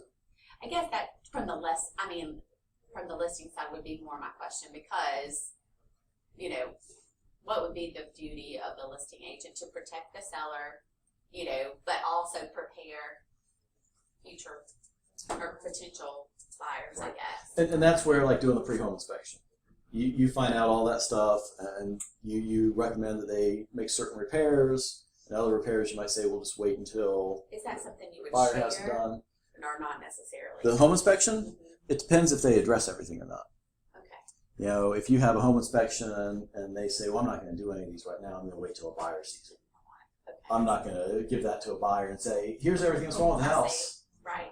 But if it could be a selling point, had a And pre-inspection, it they is. decided to fix everything. And that's a great one that I love putting in the remarks is, home has been pre-inspected, seller has already addressed all issues. Yeah. And that just gives peace of mind that anything that was found has been dealt with. Yeah. Again, it doesn't mean that the buyer's inspector's not going to find a few things, but in most cases they're going to be minuscule. You know, the major things, foundation, HVAC, those are going to be identified by any inspector. As far as presenting that to a seller, the process of getting a pre-inspection done, how do you present that to them, and do you offer to pay for that as part of the listing? Do they pay for that Mhm. upfront? Just show the value in it. Okay. You know, we don't like to be caught by surprise. And by having your home pre-inspected, you're going to know what issues the potential buyer is going to see. So rather than negotiating out a price and getting ready to move and going through that, and then all of a sudden they inspect the property and you find there's something major wrong, and it's a big shock. You want to know that up front. I mean, most people don't like those kind of surprises. They want to know what's going to happen. And that pre-inspection gives you a little more control over the situation. You find out what the issues are, what might scare buyers away. There's some minor things like water. I mean, water's a big one. Water leaks. That's a lot of times it's a minor fix, but Well, just but because. it can scare buyers away. Well, I've seen Even deals if it's fall been through. fixed, just if you walk in the door and if there's still a smell, whether it's been fixed or not, I mean, you walk 2 feet in the door, and this happened to me on 2 occasions. I mean, I think to myself, I could never live here because I would never get this smell out of my head, my nose, like. And that's an issue. And that's from a powerful. listing agent perspective. You want that feedback from the buyer's agents, so you can talk to your seller about how do we address this. Is there a water issue? Is it something in your house that just stinks? Right. You know, and that's a whole nother conversation that you've got to figure out how to address. All right, so we did the walkthrough. Created a great impression. So we're going to talk about sharing price recommendations and setting expectations and reviewing the listing presentation. So on page 27 is the first page of it. And again, these are completely customizable. One thing that I like, you can pull these up in Market Leader, and there's a couple other templates that you can use. But one thing I like to do is just go on to Google Street View or even the tax record and copy and paste a picture of the house and stick it on the front page of the listing presentation. Just it personalizes it a little bit more.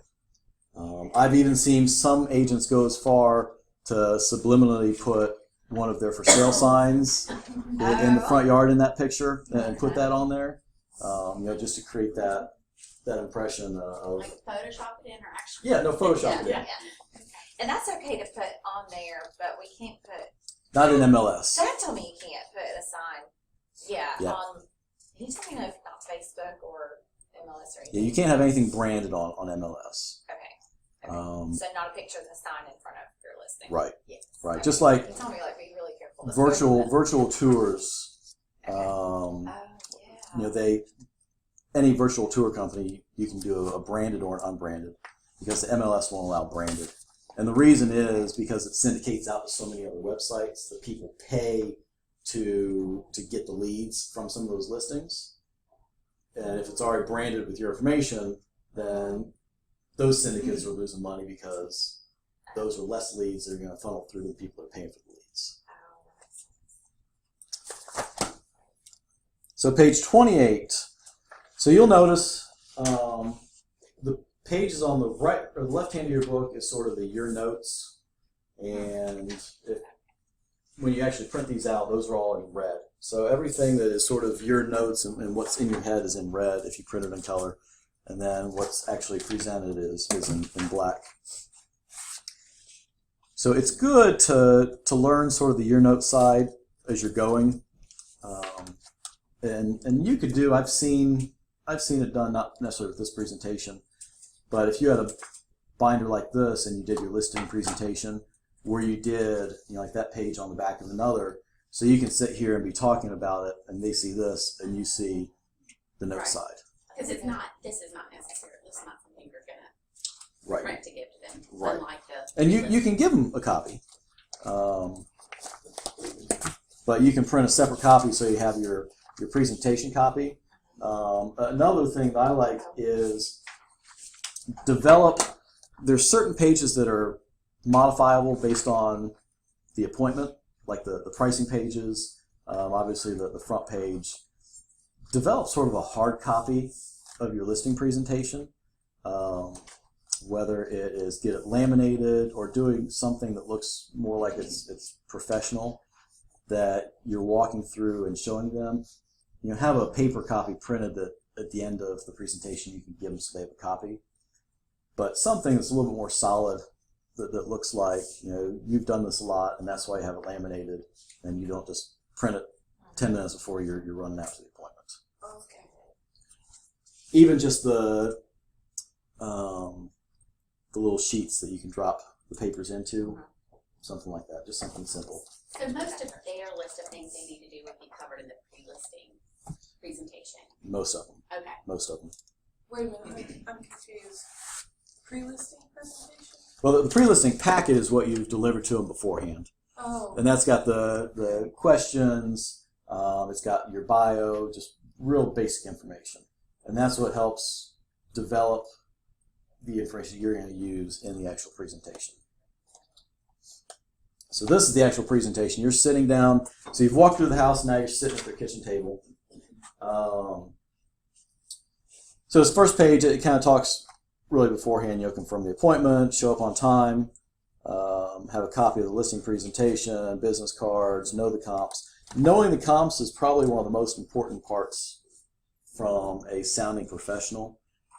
When you get to that point in the presentation of pricing, knowing the comps, to be able to say, 123 Main Street, two blocks away, and they've got this feature and this feature.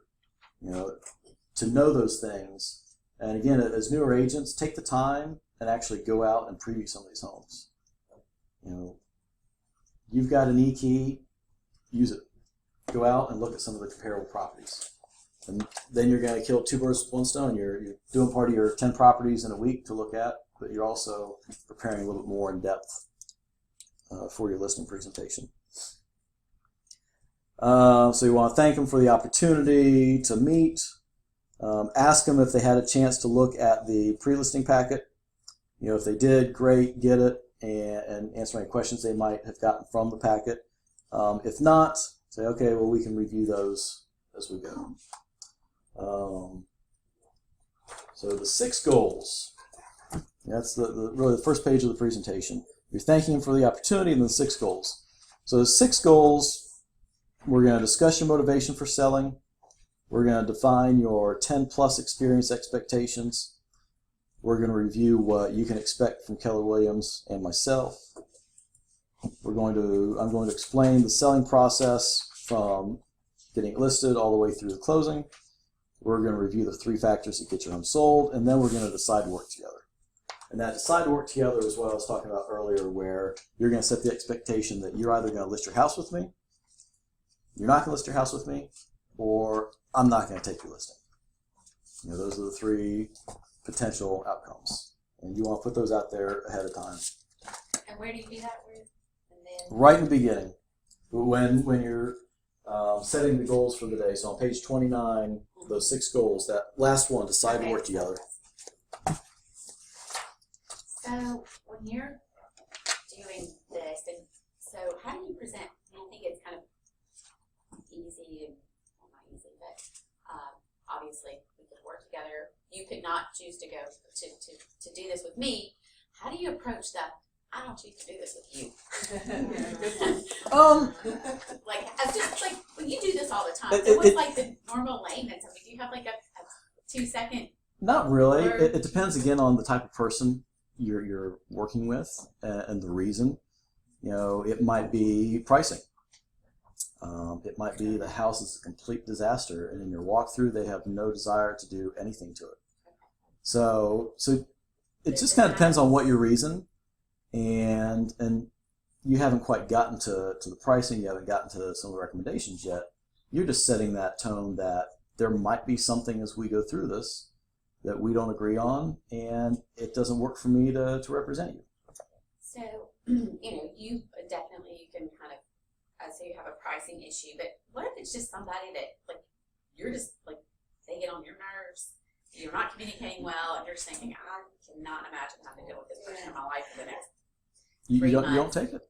Yeah. But, I mean, do you then pin it on, is your strategy then to, like, I think we should list this, like, wait, I mean, do you know what I mean? Like, or do you just come clean and say, I don't know that we're a great fit for each other, and That will depend on your personality type and their personality type. okay.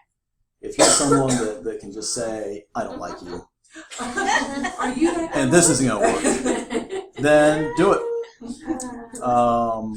But If you were this as a first date. but work out prob- for us. the more diplomatic approach would be like, personality-wise, I don't know if we're going to work well together with your expectation in mind, but I've got some in my office who I think you would probably get along much better with.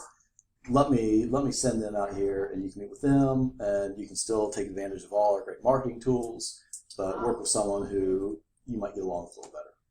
That way, Yeah. you get a referral fee, and you don't have to deal with them. Got it. Okay, that's good. So uncover and prioritize the seller's needs. So rules of communication: ask lots of questions, listen more than you talk, affirm their responses, and don't assume that they already know something. Ask and listen. That reminds me of something that I heard for a long time ago. God gave you 2 ears and 1 mouth for a reason. And that's a great example of you throw out the question or you start the conversation and then just shut your mouth and listen to what they have to say. Because they're typically going to ramble on and tell you everything that you need to know and probably more. So it's all about you. Again, some of these you addressed when you talked to them originally in the pre-qualification. So if those are the cases, you just want to reaffirm what they told you in that. And you might have some differences. Maybe in that first phone call, they said they weren't really comfortable with you yet, so they didn't tell you the real reason why they wanted to sell. And now you've built some rapport with them, and so why are you moving? You had said when we talked earlier that you just didn't like this neighborhood. Kind of develop that out. Find out why they're moving. Make sure it all coincides. Do you need to sell within a certain time frame? Again, you're reaffirming what they initially said, what their time frame is. You might talk to someone that says, I want my house sold tomorrow. And it might be something that set them off when they called you initially that made them have that intensity. But now that you're sitting in front of them, they've kind of calmed down. It's like, well, in reality, probably 60 days would be best. So some things will change. Do you have a price in mind that you think your home will sell for? Yeah, and that's a tricky one. In that, if you're going to ask them anything about price, I would ask them more like, what's your expectation on sale price? And then, are you staying in the area after your home sells? That's really just a probing question for you to see if you can capture them as a buyer's agent. Delivering a 10+ experience. This is just finding out, again, expectations on what's important to them. So you want to know what is one thing that has to happen in the transaction for your experience to be a 10 out of a 1 through 10 scale. And why is that important to you? What else needs to happen to make it even better than 10? Just kind of figure out what is important to them and what kind of add-ons they see value in, so you can kind of tailor how you're approaching them. Was that, I didn't see it in this, I think I actually printed an outdated copy, but was there some explanation about what the 10+ experience is, what that means? It is so in your notes. Yeah, so I'd like for you to have a great experience selling your home, and that begins with me being very clear on what your expectations are. So I would like to ask you about that. Okay. And then you just, like I said, you just ask those questions. And But the 10 plus, I mean, it's a Keller Williams language. I mean, I guess this is just Keller Williams lingo for we want to exceed your expectations. Right, exactly. Okay, It's for Keller on a Williams, scale of 1 to 10. What is going to give me a 10, 10 being the best, we want to be a 10 in everything. and what is going to put me off the scale? Right. What is it to you that's going to do that? Over And it's just finding out what their core expectations are that you have to deliver on, but then what are the things that they may or may not care about, but it's just kind of extra. So why Keller Williams? Some information on reliability, track record, knowledge. You can throw in there some selling points. That Keller Williams is #1 in the world, #1 training company. You got the best mobile property search app. You can access hundreds of properties globally, and similar to that, there's global access for anyone else. If somebody has that app and they're in Kansas, but they're looking around, they might have a family member here that they can utilize that app and look anywhere in the world. So really utilize the international availability. Some firms that are just small firms that are just local, they don't have a lot of those tools. They don't have the resources to have somebody 2,000 miles away looking at properties here. So on page 37, technology. Talk a little bit about the technology, KWLS, all the different syndicate websites, again, the mobile property search app. Part of that in being prepared is know the technology. So know what is available, know what some of the websites that their property is going to be syndicated out to. Because you might have somebody that's real tech savvy and they want to know those things. So try to be familiar with what those tools are. And then teamwork talks about belief system that we're more successful if we strive toward a common goal rather than individual interest. And that is a good component that you as newer agents can use to diffuse the objection that, well, you're a brand new agent, you don't have any history, you don't have any experience. No, I don't, but I'm hungry to sell your house, and I've got an office with 150 experienced agents that I can talk to them at any time. So utilize that teamwork aspect. What you get from me. All these are customizable, so if there's anything you're not comfortable in there, you can tweak it, add, delete, change the verbiage so it sounds more like you. So communication, provide the service we agree to and communicate in the ways that work for you. Experience and expertise. Complexities of real estate transactions will be well handled. Marketing. Go into some of the basics of the marketing. Pricing, we're going to price your house right. Make adjustments as needed. Make sure you tell them that you do regular market analysis and keep an eye on the market. So if there's a change in the market trends, you will let them know that we need to make a change from a pricing standpoint or whatever the need might be. And technology, staging, and satisfaction are the second page of the what you get from me. Satisfaction, I'll guarantee your satisfaction. Our relationship is dependent on meeting and exceeding your needs. And you can put something else in there. Different people have different catchphrases and what satisfaction guaranteed actually means to them. So you just need to figure out what works for you and how you want to convey that message. So the home selling process. Now you're into the actual process. This can be driven a little bit from the pre-listing packet when you asked if they've ever bought or sold property before.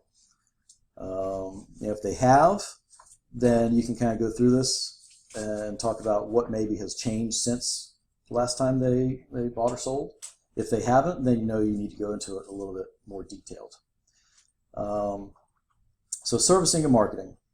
My 14-step marketing plan will begin, and I'll be proactively communicating on a regular basis to keep you updated on the status of inquiries, showings, and feedback. Again, it's customizable, and we will get to the 14-point listing and marketing plan in a few minutes, and we'll talk about that. Talk about offers and negotiations. Every offer presented will be discussed in detail with you. You're required to present all offers as a listing agent. So, and let them know if someone comes in with a really, really lowball offer, say, I hate having to present that, but I'm required by law. Any offer I get, I've got to present to you. And let them know that you'll negotiate on their behalf to try to get them the best dollar for their house. Contract to close. Once you get under contract, you'll stay with them all the way through closing. You're not just going to disappear when the property goes under contract. You're going to keep them updated on inspection dates and appraisal dates, and keep them online to get everything they need to get done. You'll arrange with the closing attorney for deed prep and any of that information. So you just want them to know that you're still going to be there with them all the way through closing. A smooth closing. So this sort of, again, sets the expectations. Sellers commonly pay these things at closing. After closing, you want to keep a copy of your closing documents and any home improvement receipts on the home you sold. And that's really only necessary if they sold within 2 years. Anything over 2 years, the capital gains aren't taxable, so it doesn't really matter if they keep those receipts or not. But if it's within those 2 years, they want to have any major home improvement receipts to reduce the capital gains tax. Closing appointment. So you'll need to get the house keys, garage door opener, and they'll need the driver's license at closing. And a lot of times sellers don't attend closing. I'm a notary, so what I frequently do is I'll meet with the seller a day or two in advance, and the attorney will get me the deed, and I'll have them sign the deed, and I'll notarize it and go through that, and then they just have an affidavit filed with the attorney, which gives me the authorization to sign the closing documents on their behalf. And I don't take a whole box of keys and garage door openers. Typically I'll just leave that on like the countertop and just take one key to give the buyer, and then they can get in and find the rest of the stuff themselves. But sometimes it's easier. I guess I find it more simple just to go, here's the deed, sign the closing docs, and move on. It's nice though sometimes the buyers and sellers, if they get along well, they might chit chat and talk about a few things. Sometimes you kind of cringe a little bit when the seller, the faucet's a little quirky, you gotta do this and wiggle this. And it's like, Quiet, yeah. sign it. Okay, 3 factors that get your home sold. So condition of the house, marketing of the house to buyers, and pricing of the house. So you're going to go into the detail on page 49. Great condition sells. Again, first impressions being extremely important. So you're going to kind of highlight some of the important things from outside. Keeping the grass cut, weed and apply fresh mulch, remove yard clutter, fresh paint. Nothing is worse than walking up to a nice house that has wooden handrails that are all rotted out and haven't been painted in 10 years.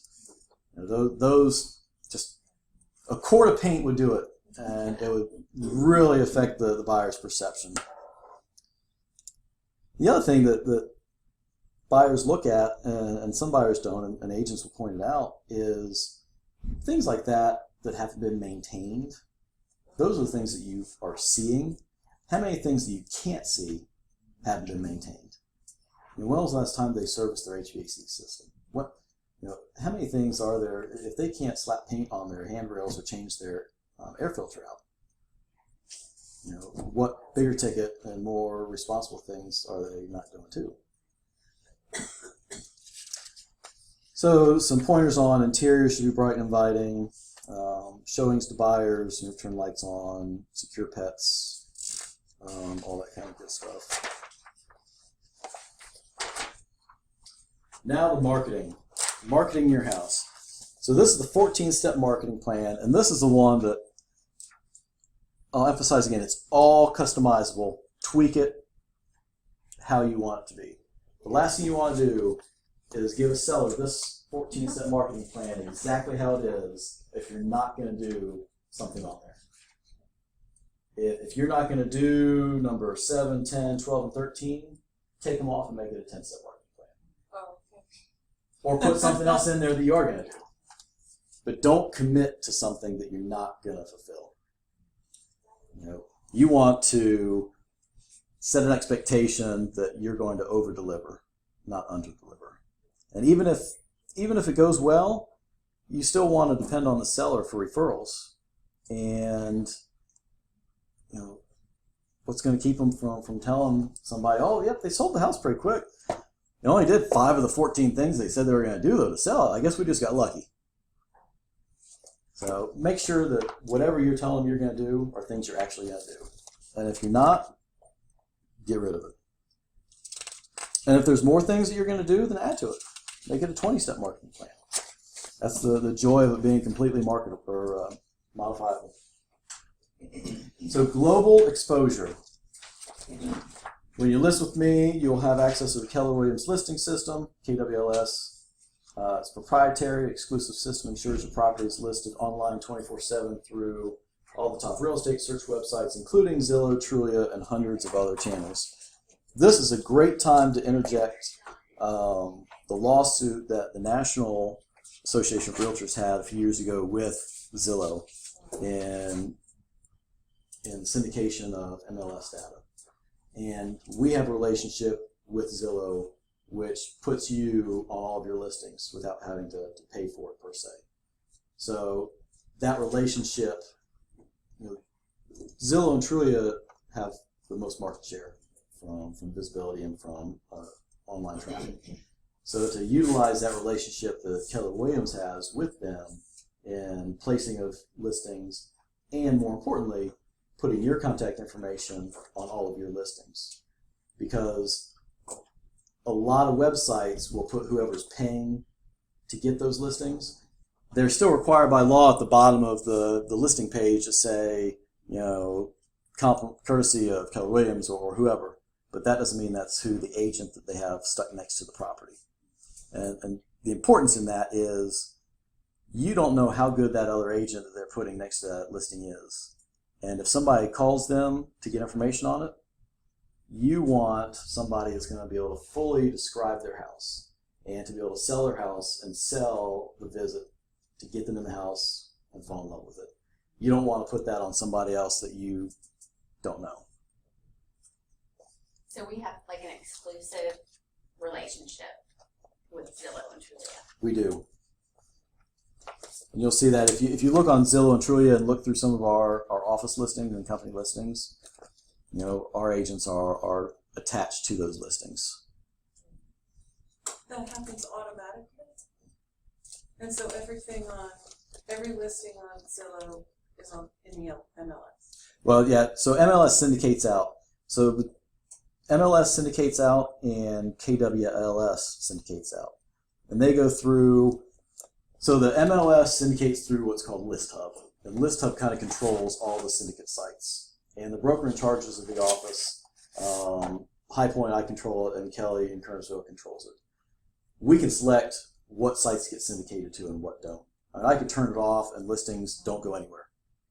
Or I can select, you know, okay, we've gotten a lot of really bad leads from Homes and Land and a lot of spammers and stuff, so I'm just going to turn off Homes and Land so our listings don't go there. They can be tweaked. You can't do it on a per listing basis. It's an all or nothing from an office perspective. But so they go from MLS to ListHub, and we can control ListHub.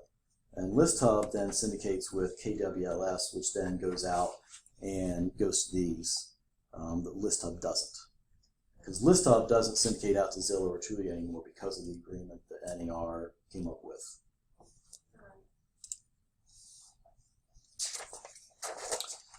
Price to sell. We talked about well-priced home creates interest, attracts buyers, generates showings, and produces offers in a short amount of time.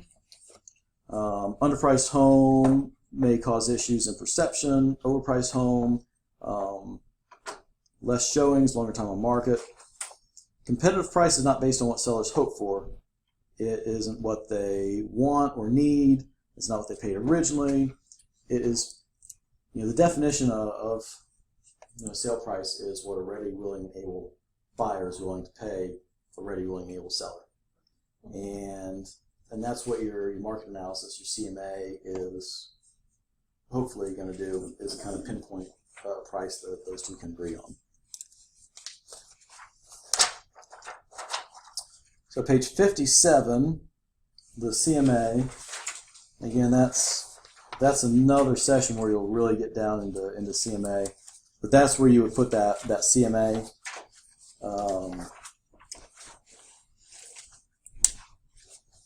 And again, know the comps that you use, because you're going to put, there's different types of CMAs you can do. If you put a detailed one where it actually lists the comps out, shows pictures, you're going to want to be able to explain some of the differences that you identify and support your reasoning why you think their house is worth less or why their house is worth more. You want to be able to substantiate that more than just say, well, these are the ones that sold and the average of their sale price is this. That's what I went with. So how many should you have? How many properties? Is this? They'll go that more in the CMA, because you'll get really down into how many properties and how to search out. It really depends on how many solds they're carrying. You're limited by that. We're fortunate now that it's a busier market, so there's a lot more to choose from a comp perspective.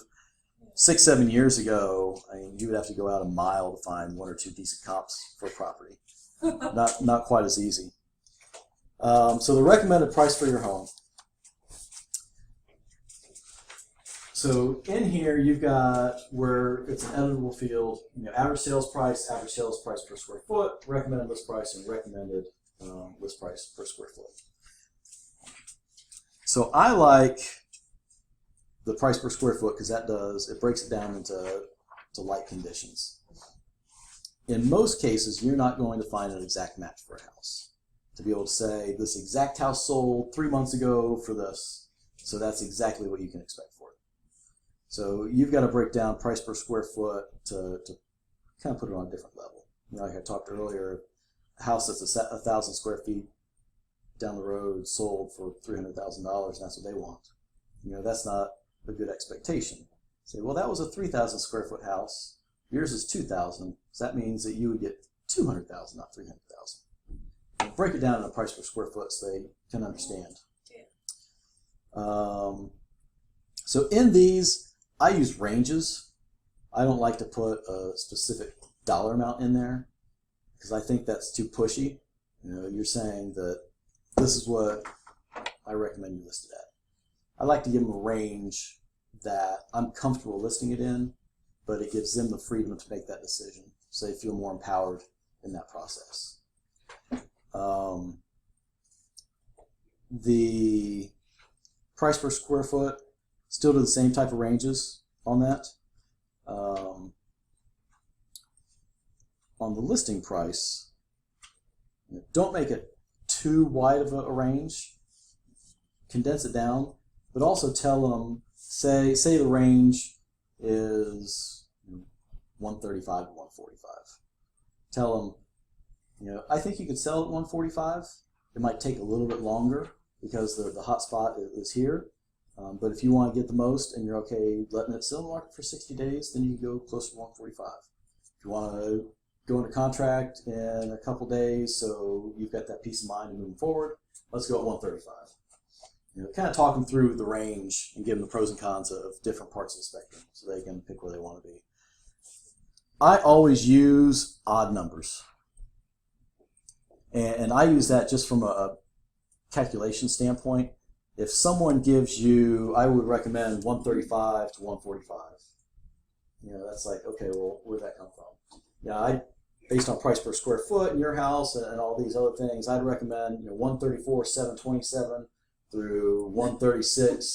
Give them something really crazy. Specific. Yeah. So it's very detailed, and it's like, well, that's the calculation I got It's a science. when I ran it all through. Whether you did or not. If something actually comes out as an even number, tweak it so it's not.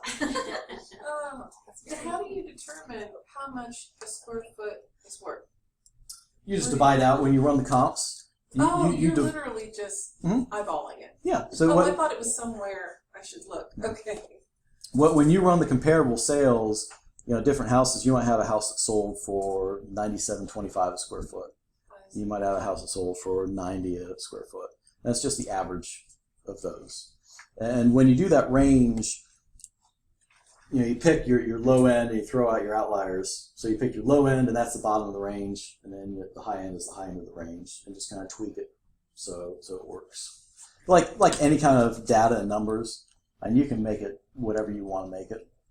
You just have to be able to substantiate that when you're sitting in front of them and explaining it to them.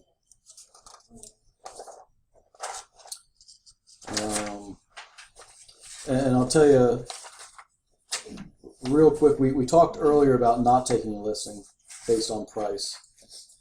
And, there's different tactics behind it.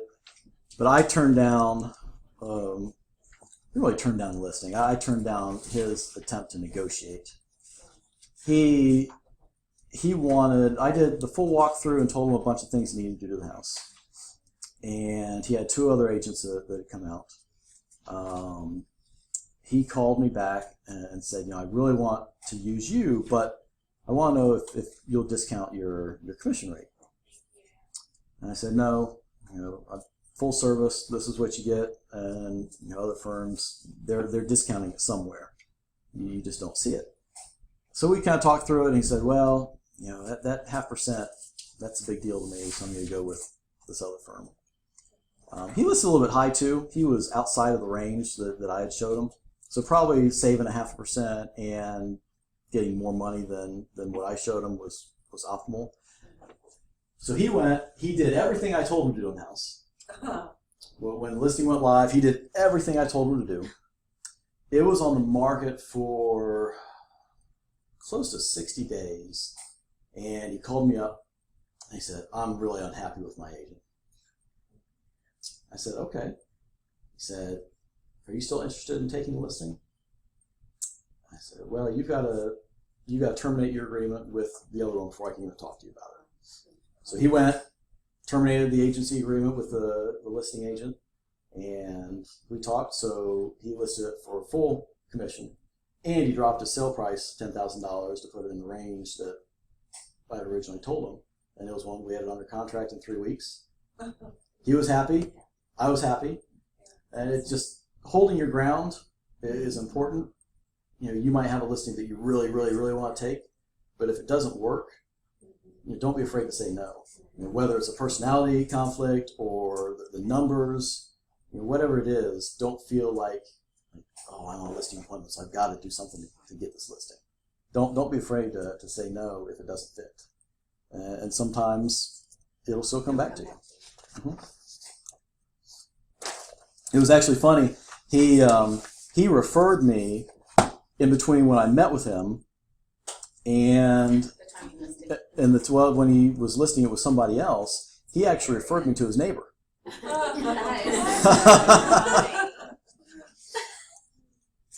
So people are quirky like that. So listing agreement documentation. So this part is where you'll put the actual listing agreement, example of the contract, any sample documents that are in there.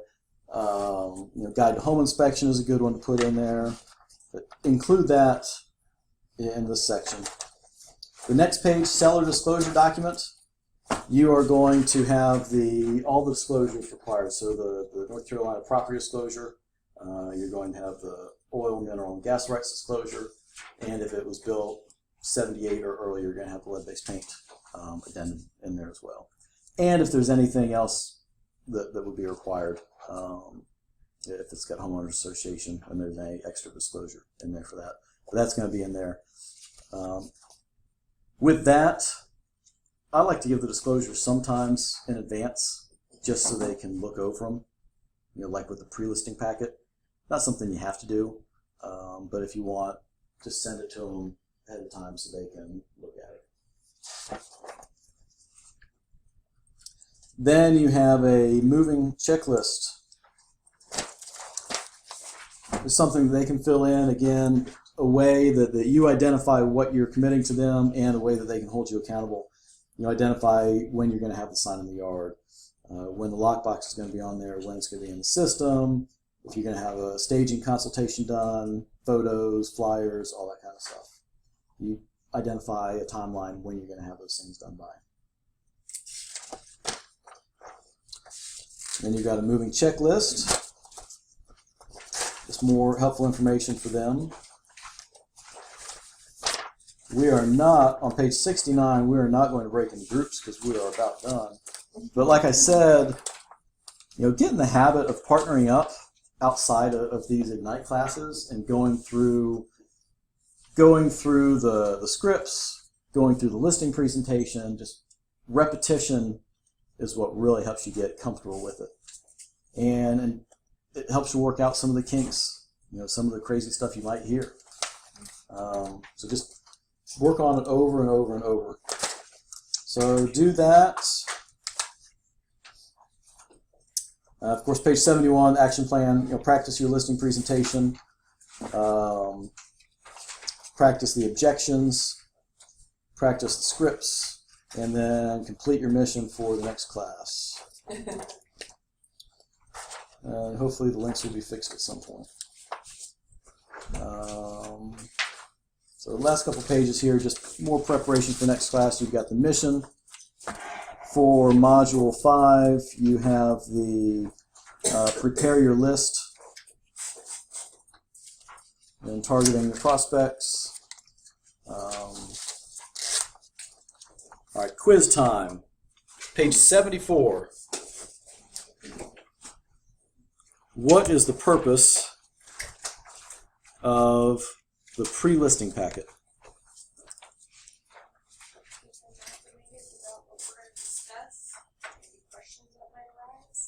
Okay. Great opportunity to approach FISBOs. Okay. Motivation.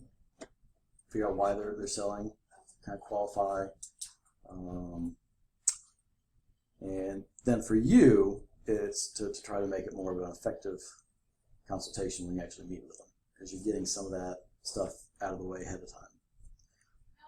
What are the 5 factors affecting the value of your property? Okay. Condition. Okay. Competition. Competition. Oh, see.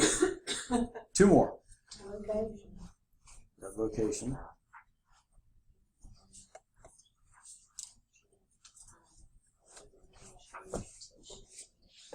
What goes along with Price. competition? Yep, price. Condition? Yep, we got condition, timing. Yep. Timing. What's their timeline? 3 phases of the home selling process. Listing, showing, and selling. So yours as a listing agent, the first part, when you get their listing agreement signed, your first part is servicing the listing and marketing the listing. Once you've serviced it and marketed, hopefully what you get. The list. Well, you already got the listing. Oh, You're marketing it. Oh, right. You want showings, but what do those turn into, hopefully? A sale. An offer. An offer. Yeah, a sale. So negotiating an offer, that's the second phase, is negotiating the offer. And then finally, once you've negotiated the offer and you're going through the process, what's the end of that? Facilitating the close. Yep, closing. Closing. Contract to closing. Last question. What determines price and why?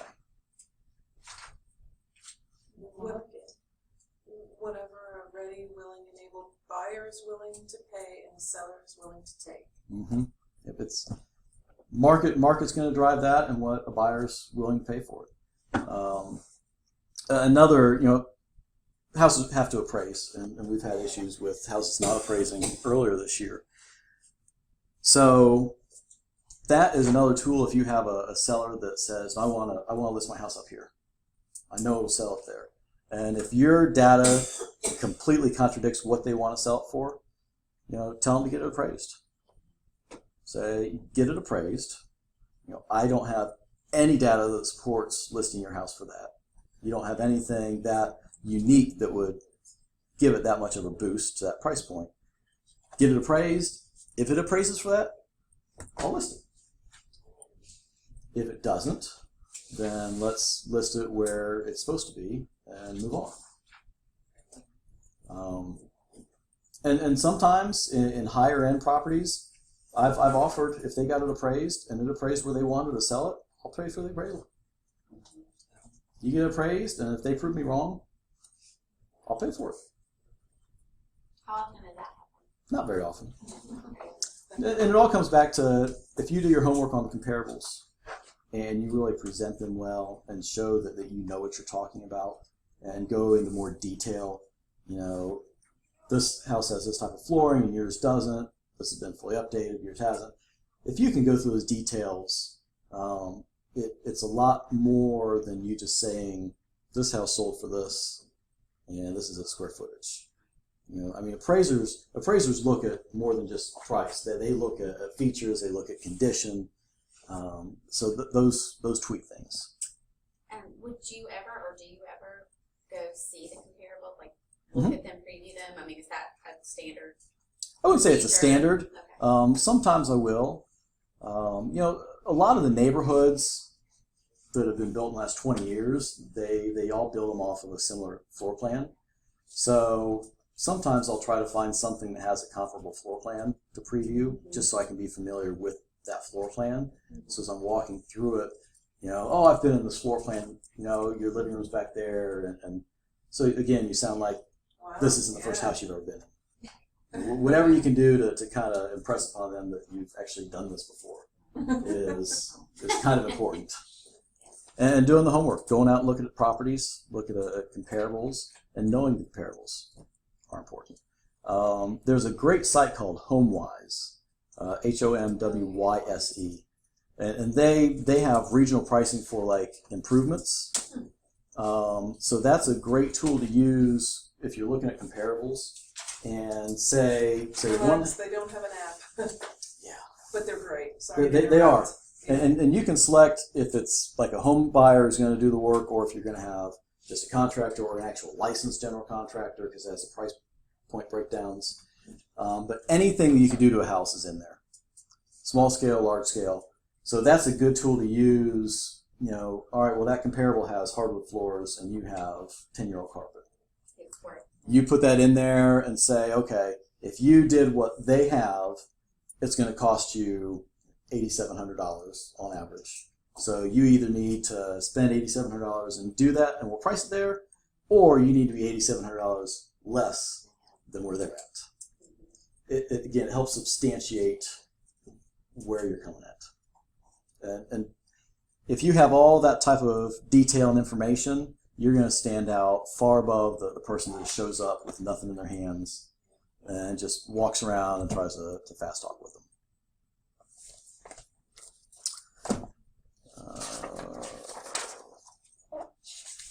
I think that is it. Any questions? This was great.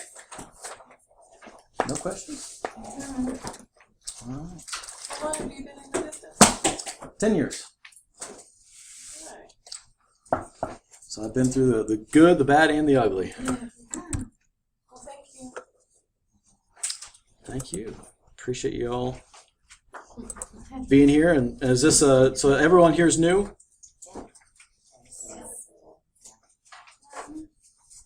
Anyone have previous experience in something similar to real estate? I have